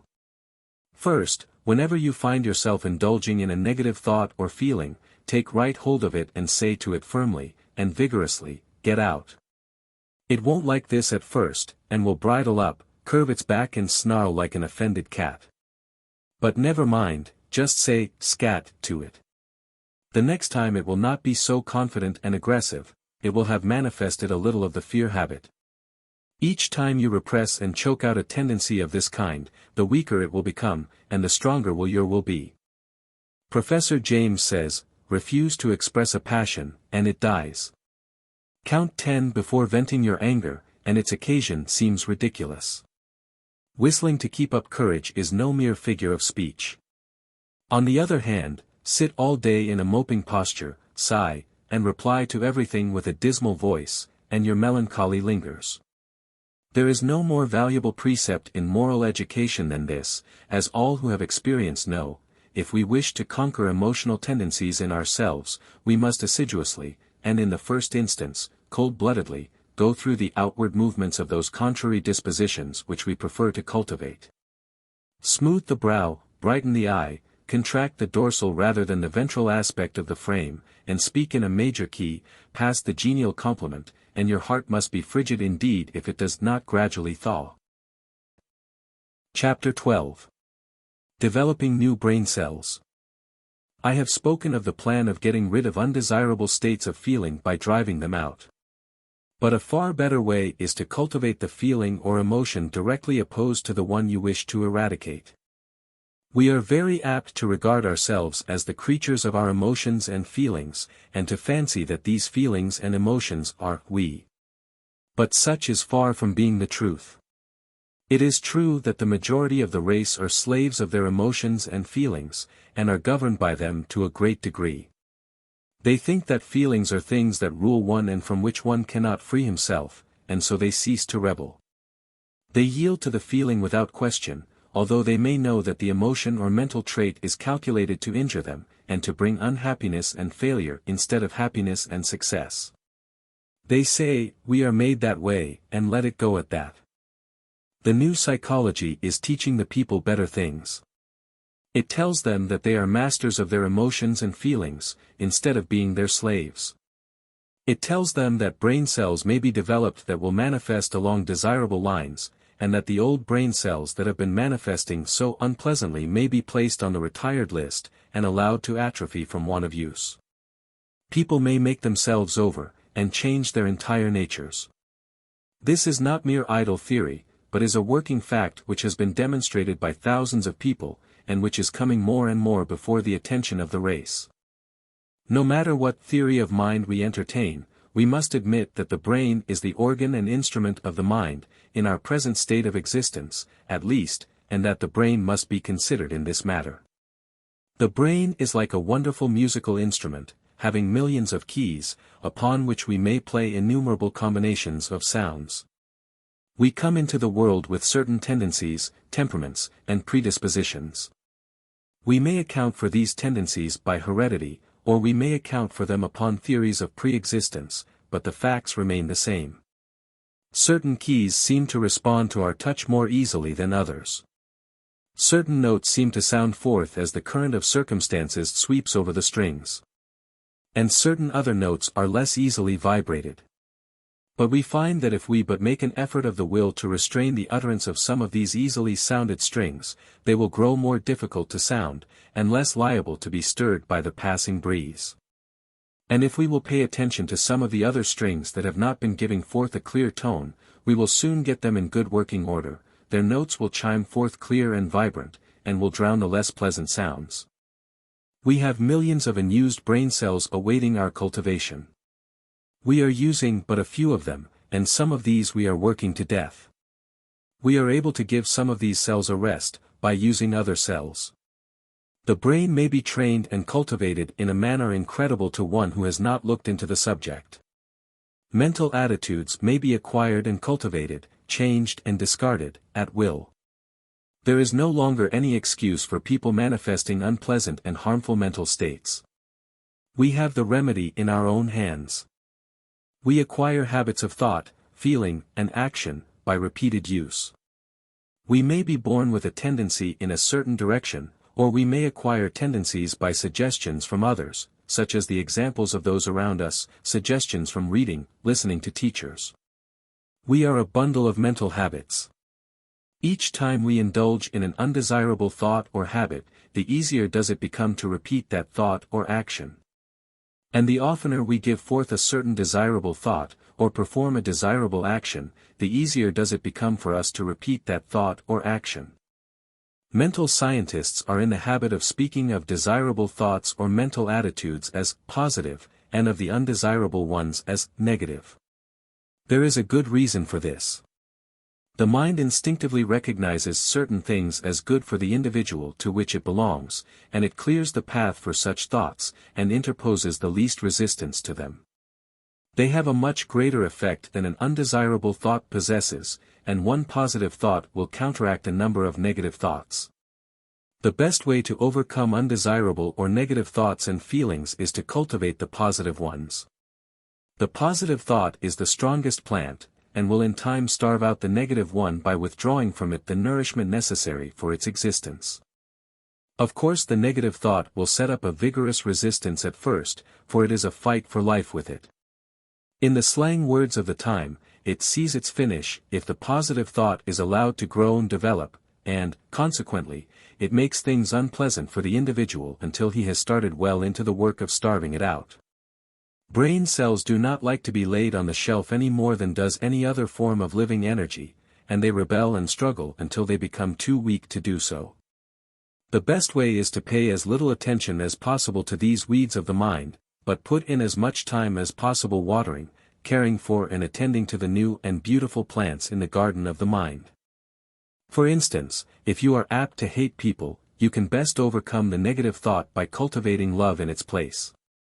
Think love, and act it out, as often as possible. Cultivate thoughts of kindness, and act as kindly as you can to everyone with whom you come in contact. You will have trouble at the start, but gradually love will master hate, and the latter will begin to droop and wither. If you have a tendency toward the blues, cultivate a smile, and a cheerful view of things. Insist upon your mouth wearing upturned corners, and make an effort of the will to look upon the bright side of things. The blue devils will set up a fight, of course, but pay no attention to them, just go on cultivating optimism and cheerfulness. Let bright, cheerful and happy be your watchword, and try to live it out. These recipes may seem very old and time-worn, but they are psychological truths and may be used by you to advantage. If you once comprehend the nature of the thing, the affirmations and autosuggestions of the several schools may be understood and taken advantage of. You may make yourself energetic instead of slothful, active instead of lazy, by this method. It is all a matter of practice and steady work. New Thought people often have much to say about holding the thought, and, indeed, it is necessary to hold the thought in order to accomplish results. But something more is needed. You must act out the thought until it becomes a fixed habit with you. Thoughts take form in action, and in turn actions influence thought. So by acting out certain lines of thought, the actions react upon the mind, and increase the development of the part of the mind having close relation to the act. Each time the mind entertains a thought, the easier becomes the resulting action, and each time an act is performed, the easier becomes the corresponding thought. So you see the thing works both ways, action and reaction. If you feel cheerful and happy, it is very natural for you to laugh. And if you will laugh a little, you will begin to feel bright and cheerful. Do you see what I am trying to get at? Here it is, in a nutshell. If you wish to cultivate a certain habit of action, begin by cultivating the mental attitude corresponding to it. And as a means of cultivating that mental attitude, start into act out, or go through, the motions of the act corresponding to the thought. Now, see if you cannot apply this rule. Take up something that you really feel should be done, but which you do not feel like doing. Cultivate the thought leading up to it, say to yourself, I like to do so, and then go through the motions, cheerfully, remember, and act out the thought that you like to do the thing. Take an interest in the doing, study out the best way to do it, put brains into it, take a pride in it, and you will find yourself doing the thing with a considerable amount of pleasure and interest. You will have cultivated a new habit. If you prefer trying it on some mental trait of which you wish to be rid, it will work the same way. Start in to cultivate the opposite trait, and think it out and act it out for all you are worth.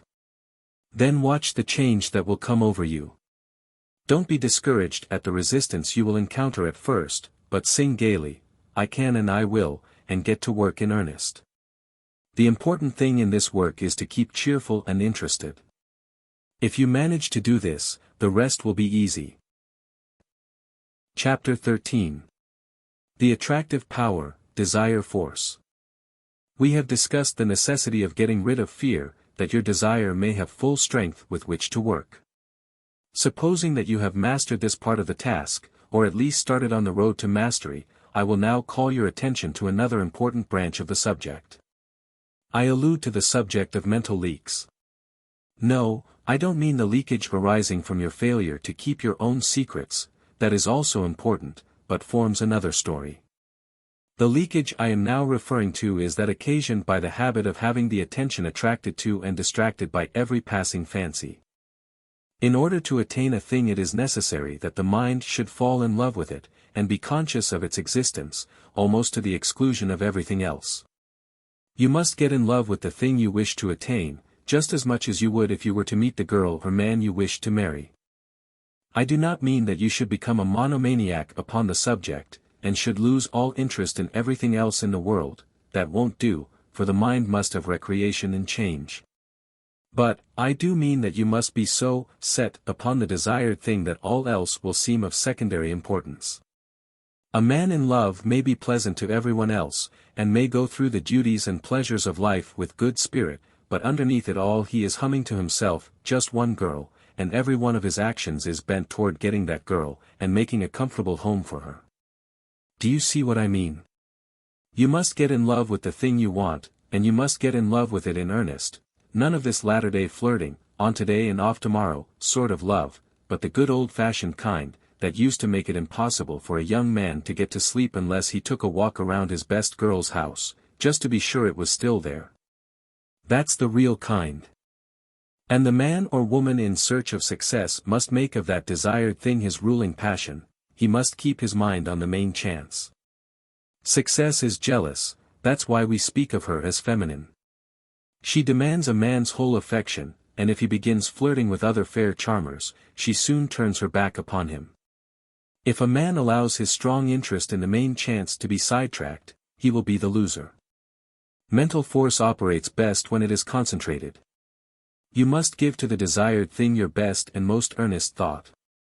Just as the man who is thoroughly in love will think out plans and schemes whereby he may please the fair one, so will the man who is in love with his work or business give it his best thought, and the result will be that 101 plans will come into his field of consciousness, many of which are very important.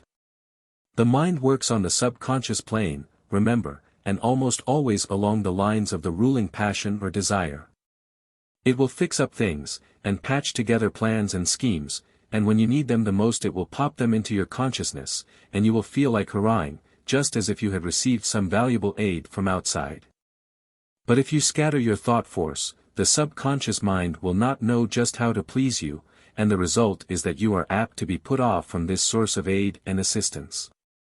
Beside this, you will miss the powerful result of concentrated thought in the conscious working out of the details of your plans. And then again the man whose mind is full of a dozen interests fails to exert the attracting power that is manifested by the man of the one ruling passion, and he fails to draw to him persons, things, and results that will aid in the working out of his plans, and will also fail to place himself in the current of attraction whereby he is brought into contact with those who will be glad to help him because of harmonious interests. I have noticed, in my own affairs, that when I would allow myself to be sidetracked by anything outside of my regular line of work, it would be only a short time before my receipts dropped off, and my business showed signs of a lack of vitality. Now, many may say that this was because I left undone some things that I would have done if my mind had been centered on the business. This is true, but I have noticed like results in cases where there was nothing to be done, cases in which the seed was sown, and the crop was awaited. And, in just such cases, as soon as I directed my thought to the matter the seed began to sprout. I do not mean that I had to send out great mental waves with the idea of affecting people, not a bit of it. I simply began to realize what a good thing I had, and how much people wanted it, and how glad they would be to know of it, and all that sort of thing, and lo! My thought seemed to vitalize the work, and the seed began to sprout. This is no mere fancy, for I have experienced it on several occasions, I have spoken to many others on the subject, and I find that our experiences tally perfectly. So don't get into the habit of permitting these mental leaks. Keep your desire fresh and active, and let it get in its work without interference from conflicting desires. Keep in love with the thing you wish to attain, feed your fancy with it, see it as accomplished already, but don't lose your interest. Keep your eye on the main chance, and keep your one ruling passion strong and vigorous. Don't be a mental polygamist. One mental love is all that a man needs, that is, one at a time. Some scientists have claimed that something that might as well be called love is at the bottom of the whole of life. They claim that the love of the plant for water causes it to send forth its roots until the loved thing is found. They say that the love of the flower for the sun causes it to grow away from the dark places, so that it may receive the light. The so-called chemical affinities are really a form of love. And desire is a manifestation of this universal life love. So I am not using a mere figure of speech when I tell you that you must love the thing you wish to attain. Nothing but intense love will enable you to surmount the many obstacles placed in your path. Nothing but that love will enable you to bear the burdens of the task. The more desire you have for a thing, the more you love it, and the more you love it, the greater will be the attractive force exerted toward its attainment, both within yourself, and outside of you. So love but one thing at a time, don't be a mental Mormon. Chapter 14. The Great Dynamic Forces. You have noticed the difference between the successful and strong men in any walk of life, and the unsuccessful weak men around them. You are conscious of the widely differing characteristics of the two classes, but somehow find it difficult to express just in what the difference lies. Let us take a look at the matter. Buxton said, "The longer I live, the more certain I am that the great difference between men, the feeble and the powerful, the great and the insignificant, is energy and invincible determination, a purpose once fixed and then death or victory. That quality will do anything that can be done in this world, and no talents, no circumstances, no opportunities will make a two-legged creature a man without it." I do not see how the idea could be more clearly expressed than Buxton has spoken. He has put his finger right in the center of the subject, his eye has seen into the heart of it. Energy and invincible determination, these two things will sweep away mighty barriers, and will surmount the greatest obstacles.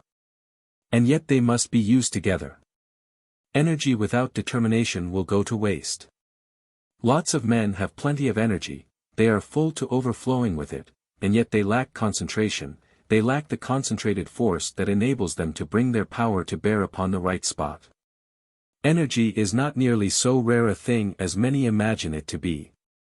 I can look around me at any time, and pick out a number of people I know who are full of energy. Many of them are energy plus, and yet, somehow, they do not seem to make any headway.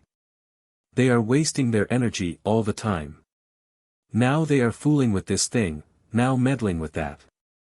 They will take up some trifling thing of no real interest or importance, and waste enough energy and nervous force to carry them through a hard day's work, and yet when they are through, nothing has been accomplished. Others who have plenty of energy, fail to direct it by the power of the will toward the desired end. Invincible determination, those are the words. Do they not thrill you with their power? If you have something to do, get to work and do it. Marshal your energy, and then guide and direct it by your will, bestow upon it that invincible determination, and you will do the thing. Everyone has within him a giant will, but the majority of us are too lazy to use it. We cannot get ourselves nerved up to the point at which we can say, truthfully, I will. If we can but screw up our courage to that point, and will then pin it in place so that it will not slip back, we will be able to call into play that wonderful power, the human will.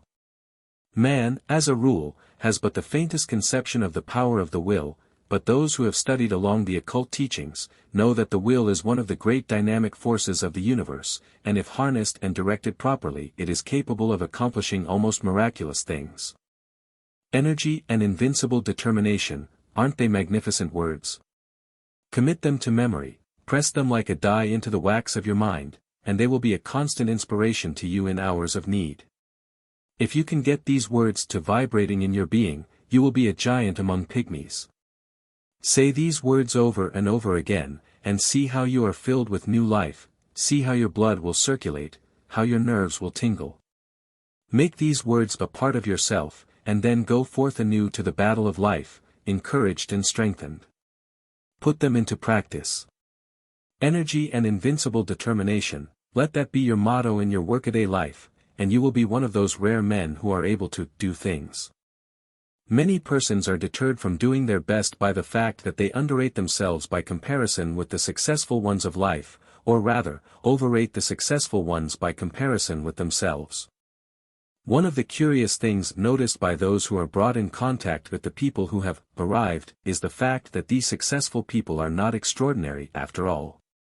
You meet with some great writer, and you are disappointed to find him very ordinary indeed. He does not converse brilliantly, and, in fact, you know a score of everyday people who seem far more brilliant than this man who dazzles you by his brightness in his books.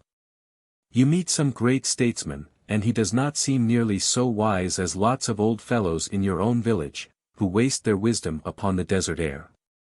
You meet some great captain of industry, and he does not give you the impression of the shrewdness so marked in some little bargain-driving trader in your own town. How is this, anyway? Are the reputations of these people fictitious, or what is the trouble? The trouble is this: you have imagined these people to be made of superior metal, and are disappointed to find them made of the same stuff as yourself and those about you. But, you ask, wherein does their greatness of achievement lie? Chiefly in this: belief in themselves and in their inherent power, in their faculty to concentrate on the work in hand, when they are working, and in their ability to prevent leaks of power when they are not working. They believe in themselves, and make every effort count. Your village wiseman spills his wisdom on every corner, and talks to a lot of fools, when if he really were wise he would save up his wisdom and place it where it would do some work. The brilliant writer does not waste his wit upon every comer, in fact, he shuts the drawer in which he contains his wit, and opens it only when he is ready to concentrate and get down to business. The captain of industry has no desire to impress you with his shrewdness and smartness. He never did, even when he was young. While his companions were talking and boasting, and blowing, this future successful financier was sawin' wood and sayin' nothin'. The great people of the world, that is, those who have arrived, are not very different from you, or me, or the rest of us. All of us are about the same at the base. You have only to meet them to see how very ordinary they are, after all. But, don't forget the fact that they know how to use the material that is in them, while the rest of the crowd does not, and, in fact, even doubts whether the true stuff is there. The man or woman who gets there usually starts out by realizing that he or she is not so very different, after all, from the successful people that they hear so much about. This gives them confidence, and the result is they find out that they are able to do things. Then they learn to keep their mouths closed, and to avoid wasting and dissipating their energy. They store up energy, and concentrate it upon the task at hand, while their companions are scattering their energies in every direction, trying to show off and let people know how smart they are. The man or woman who gets there prefers to wait for the applause that follows deeds accomplished, and cares very little for the praise that attends promises of what we expect to do someday, or an exhibition of smartness without works. One of the reasons that people who are thrown in with successful men often manifest success themselves, is that they are able to watch the successful man and sort of catch the trick of his greatness. They see that he is an everyday sort of man, but that he thoroughly believes in himself, and also that he does not waste energy, but reserves all his force for the actual tasks before him. And, profiting by example, they start to work and put the lesson into practice in their own lives. Now what is the moral of this talk? Simply this: don't undervalue yourself, or overvalue others. Realize that you are made of good stuff, and that locked within your mind are many good things. Then get to work and unfold those good things, and make something out of that good stuff. Do this by attention to the things before you, and by giving to each the best that is in you, knowing that plenty of more good things are in you, ready for the fresh tasks that will come. Put the best of yourself into the undertaking on hand, and do not cheat the present task in favor of some future one. Your supply is inexhaustible. And don't waste your good stuff on the crowd of gapers, watchers, and critics who are standing around watching you work. Save your good stuff for your job, and don't be in too much of a hurry for applause.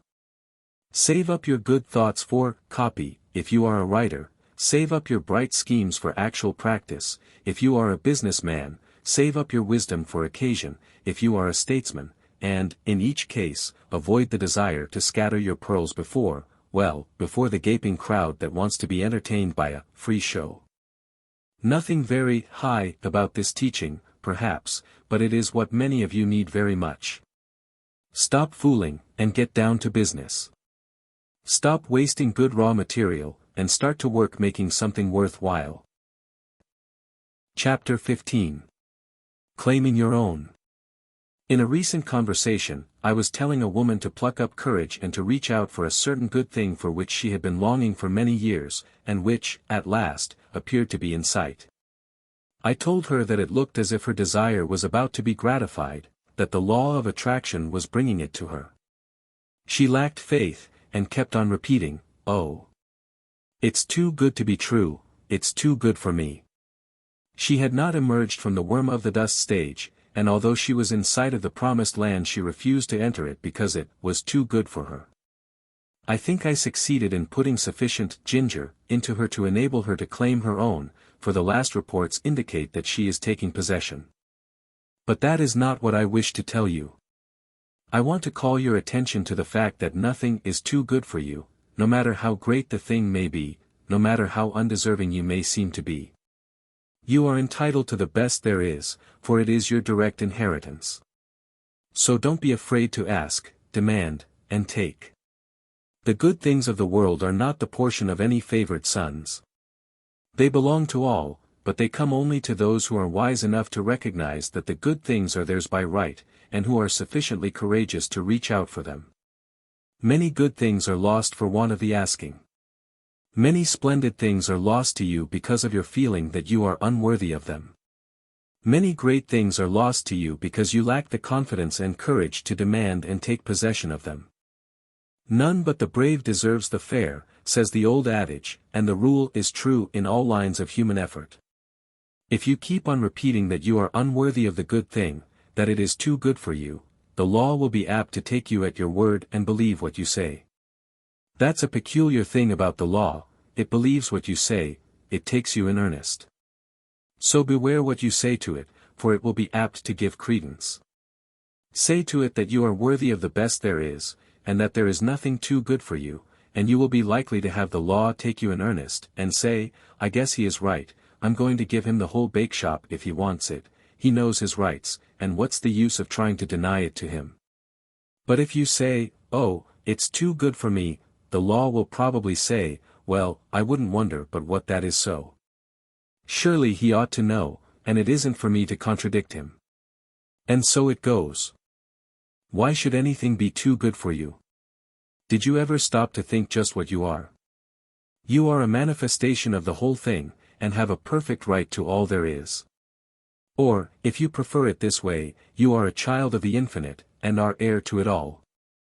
You are telling the truth in either statement, or both. At any rate, no matter for what you ask, you are merely demanding your own. And the more in earnest you are about demanding it, the more confident you are of receiving it, the more will you use in reaching out for it, the surer you will be to obtain it. Strong desire, confident expectation, courage in action, these things bring to you your own. But before you put these forces into effect, you must awaken to a realization that you are merely asking for your own, and not for something to which you have no right or claim. So long as there exists in your mind the last sneaking bit of doubt as to your right to the things you want, you will be setting up a resistance to the operation of the law. You may demand as vigorously as you please, but you will lack the courage to act, if you have a lingering doubt of your right to the thing you want. If you persist in regarding the desired thing as if it belonged to another, instead of to yourself, you will be placing yourself in the position of the covetous or envious man, or even in the position of a tempted thief. In such a case your mind will revolt at proceeding with the work, for it instinctively will recoil from the idea of taking what is not your own. The mind is honest. But when you realize that the best the universe holds belongs to you as a divine heir, and that there is enough for all without your robbing anyone else, then the friction is removed, and the barrier broken down, and the law proceeds to do its work. I do not believe in this humble business. This meek and lowly attitude does not appeal to me, there is no sense in it, at all.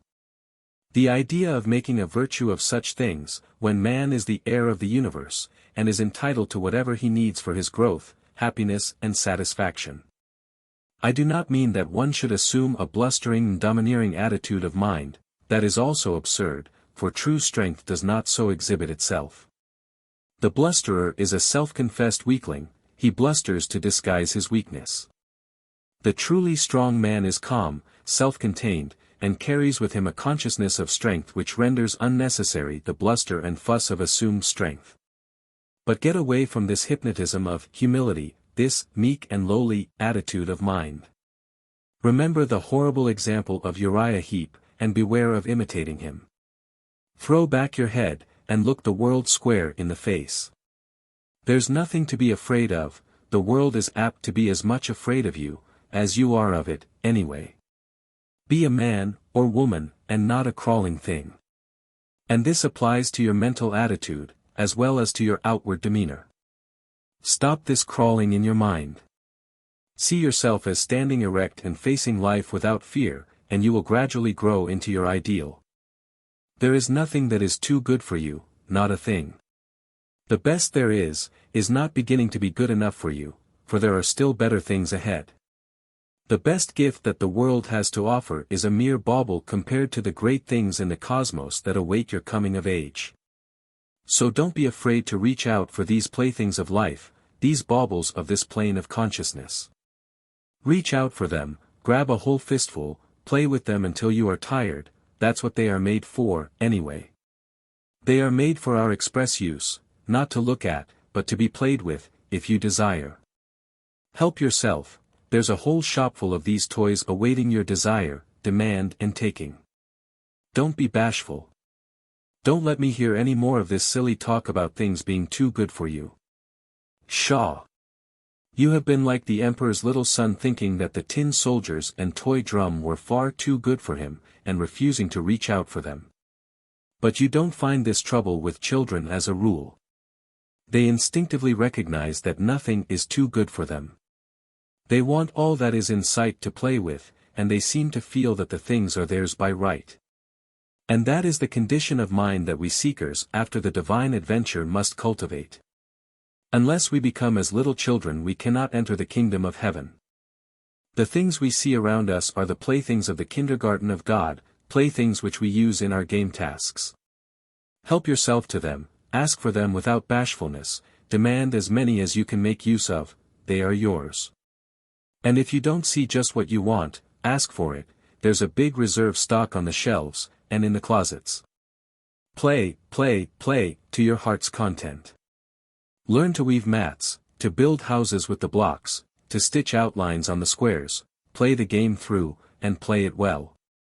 And demand all the proper materials for the play, don't be bashful, there's enough to go round. But remember this. While all this be true, the best things are still only game things, toys, blocks, mats, cubes, and all the rest. Useful, most useful for the learning of the lessons, pleasant, most pleasant with which to play, and desirable, most desirable, for these purposes. Get all the fun and profit out of the use of things that is possible. Throw yourself heartily into the game, and play it out, it is good.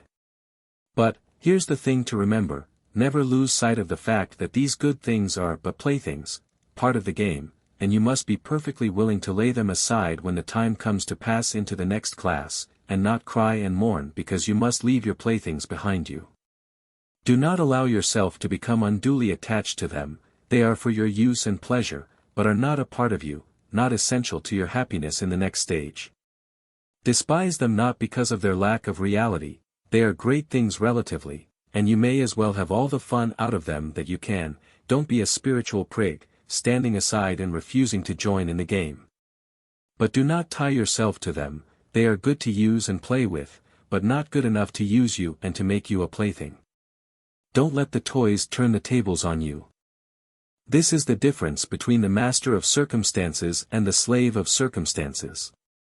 The slave thinks that these playthings are real, and that he is not good enough to have them. He gets only a few toys, because he is afraid to ask for more, and he misses most of the fun. And then, considering the toys to be real, and not realizing that there are plenty more where these came from, he attaches himself to the little trinkets that have come his way, and allows himself to be made a slave of them. He is afraid that they may be taken away from him, and he is afraid to toddle across the floor and help himself to the others. The master knows that all are his for the asking. He demands that which he needs from day to day, and does not worry about overloading himself, for he knows that there are lots more, and that he cannot be cheated out of them. He plays, and plays well, and has a good time in the play, and he learns his kindergarten lessons in the playing. But he does not become too much attached to his toys. He is willing to fling away the worn-out one, and reach out for a new one. And when he is called into the next room for promotion, he drops on the floor the worn-out toys of the day, and with glistening eyes and confident attitude of mind, marches into the next room, into the great unknown, with a smile on his face. He is not afraid, for he hears the voice of the teacher, and knows that she is there waiting for him, in that great next room. Chapter 16. Law, not chance. Some time ago I was talking to a man about the attractive power of thought. He said that he did not believe that thought could attract anything to him, and that it was all a matter of luck. He had found, he said, that ill luck relentlessly pursued him, and that everything he touched went wrong. It always had, and always would, and he had grown to expect it. When he undertook a new thing he knew beforehand that it would go wrong and that no good would come of it. Oh, no. There wasn't anything in the theory of attractive thought, so far as he could see, it was all a matter of luck. This man failed to see that by his own confession he was giving a most convincing argument in favor of the law of attraction. He was testifying that he was always expecting things to go wrong, and that they always came about as he expected.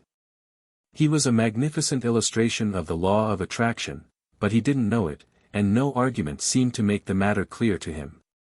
He was up against it, and there was no way out of it. He always expected the ill luck, and every occurrence proved that he was right, and that the mental science position was all nonsense. There are many people who seem to think that the only way in which the law of attraction operates is when one wishes hard, strong and steady. They do not seem to realize that a strong belief is as efficacious as a strong wish. The successful man believes in himself and in his ultimate success, and, paying no attention to little setbacks, stumbles, tumbles and slips, presses on eagerly to the goal, believing all the time that he will get there. His views and aims may alter as he progresses, and he may change his plans or have them changed for him, but all the time he knows in his heart that he will eventually get there. He is not steadily wishing he may get there, he simply feels it and believes it, and thereby sets into operation the strongest forces known in the world of thought. The man who just as steadily believes he is going to fail will invariably fail. How could he help it? There is no special miracle about it. Everything he does, thinks and says is tinctured with the thought of failure.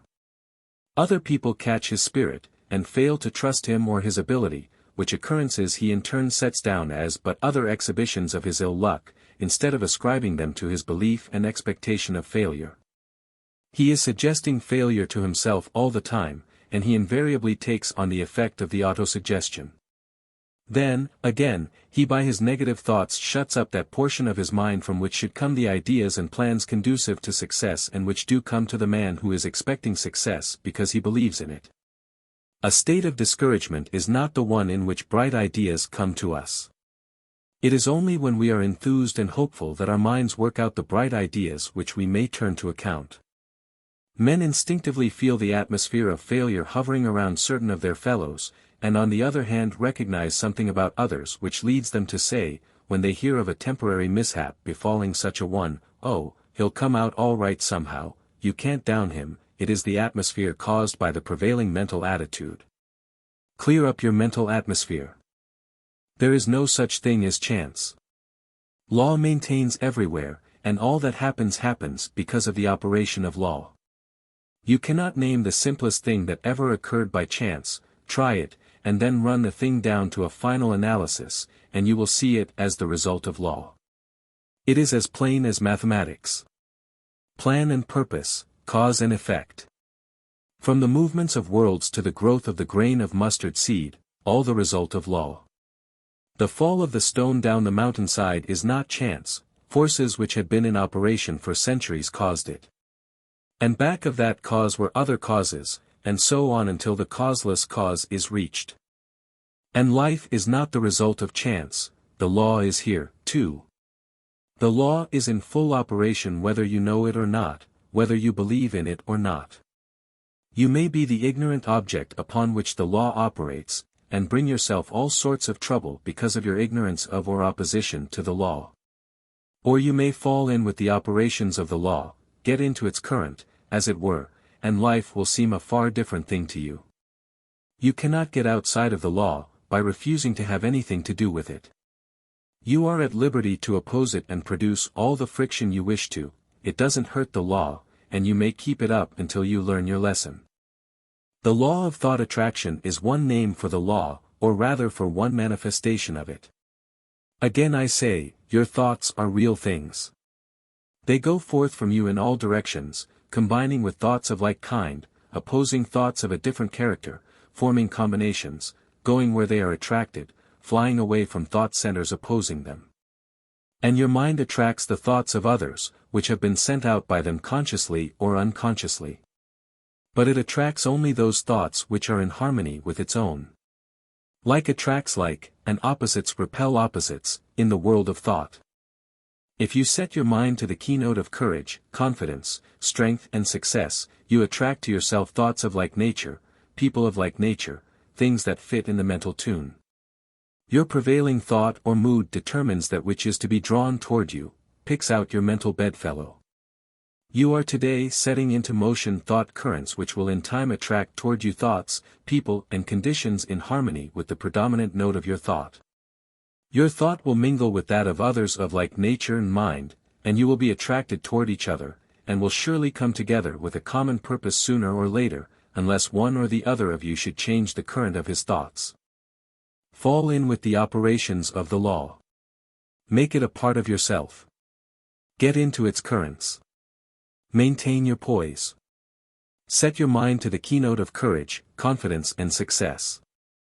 Get in touch with all the thoughts of that kind that are emanating every hour from hundreds of minds. Get the best that is to be had in the thought world. The best is there, so be satisfied with nothing less. Get into partnership with good minds. Get into the right vibrations. You must be tired of being tossed about by the operations of the law, get into harmony with it.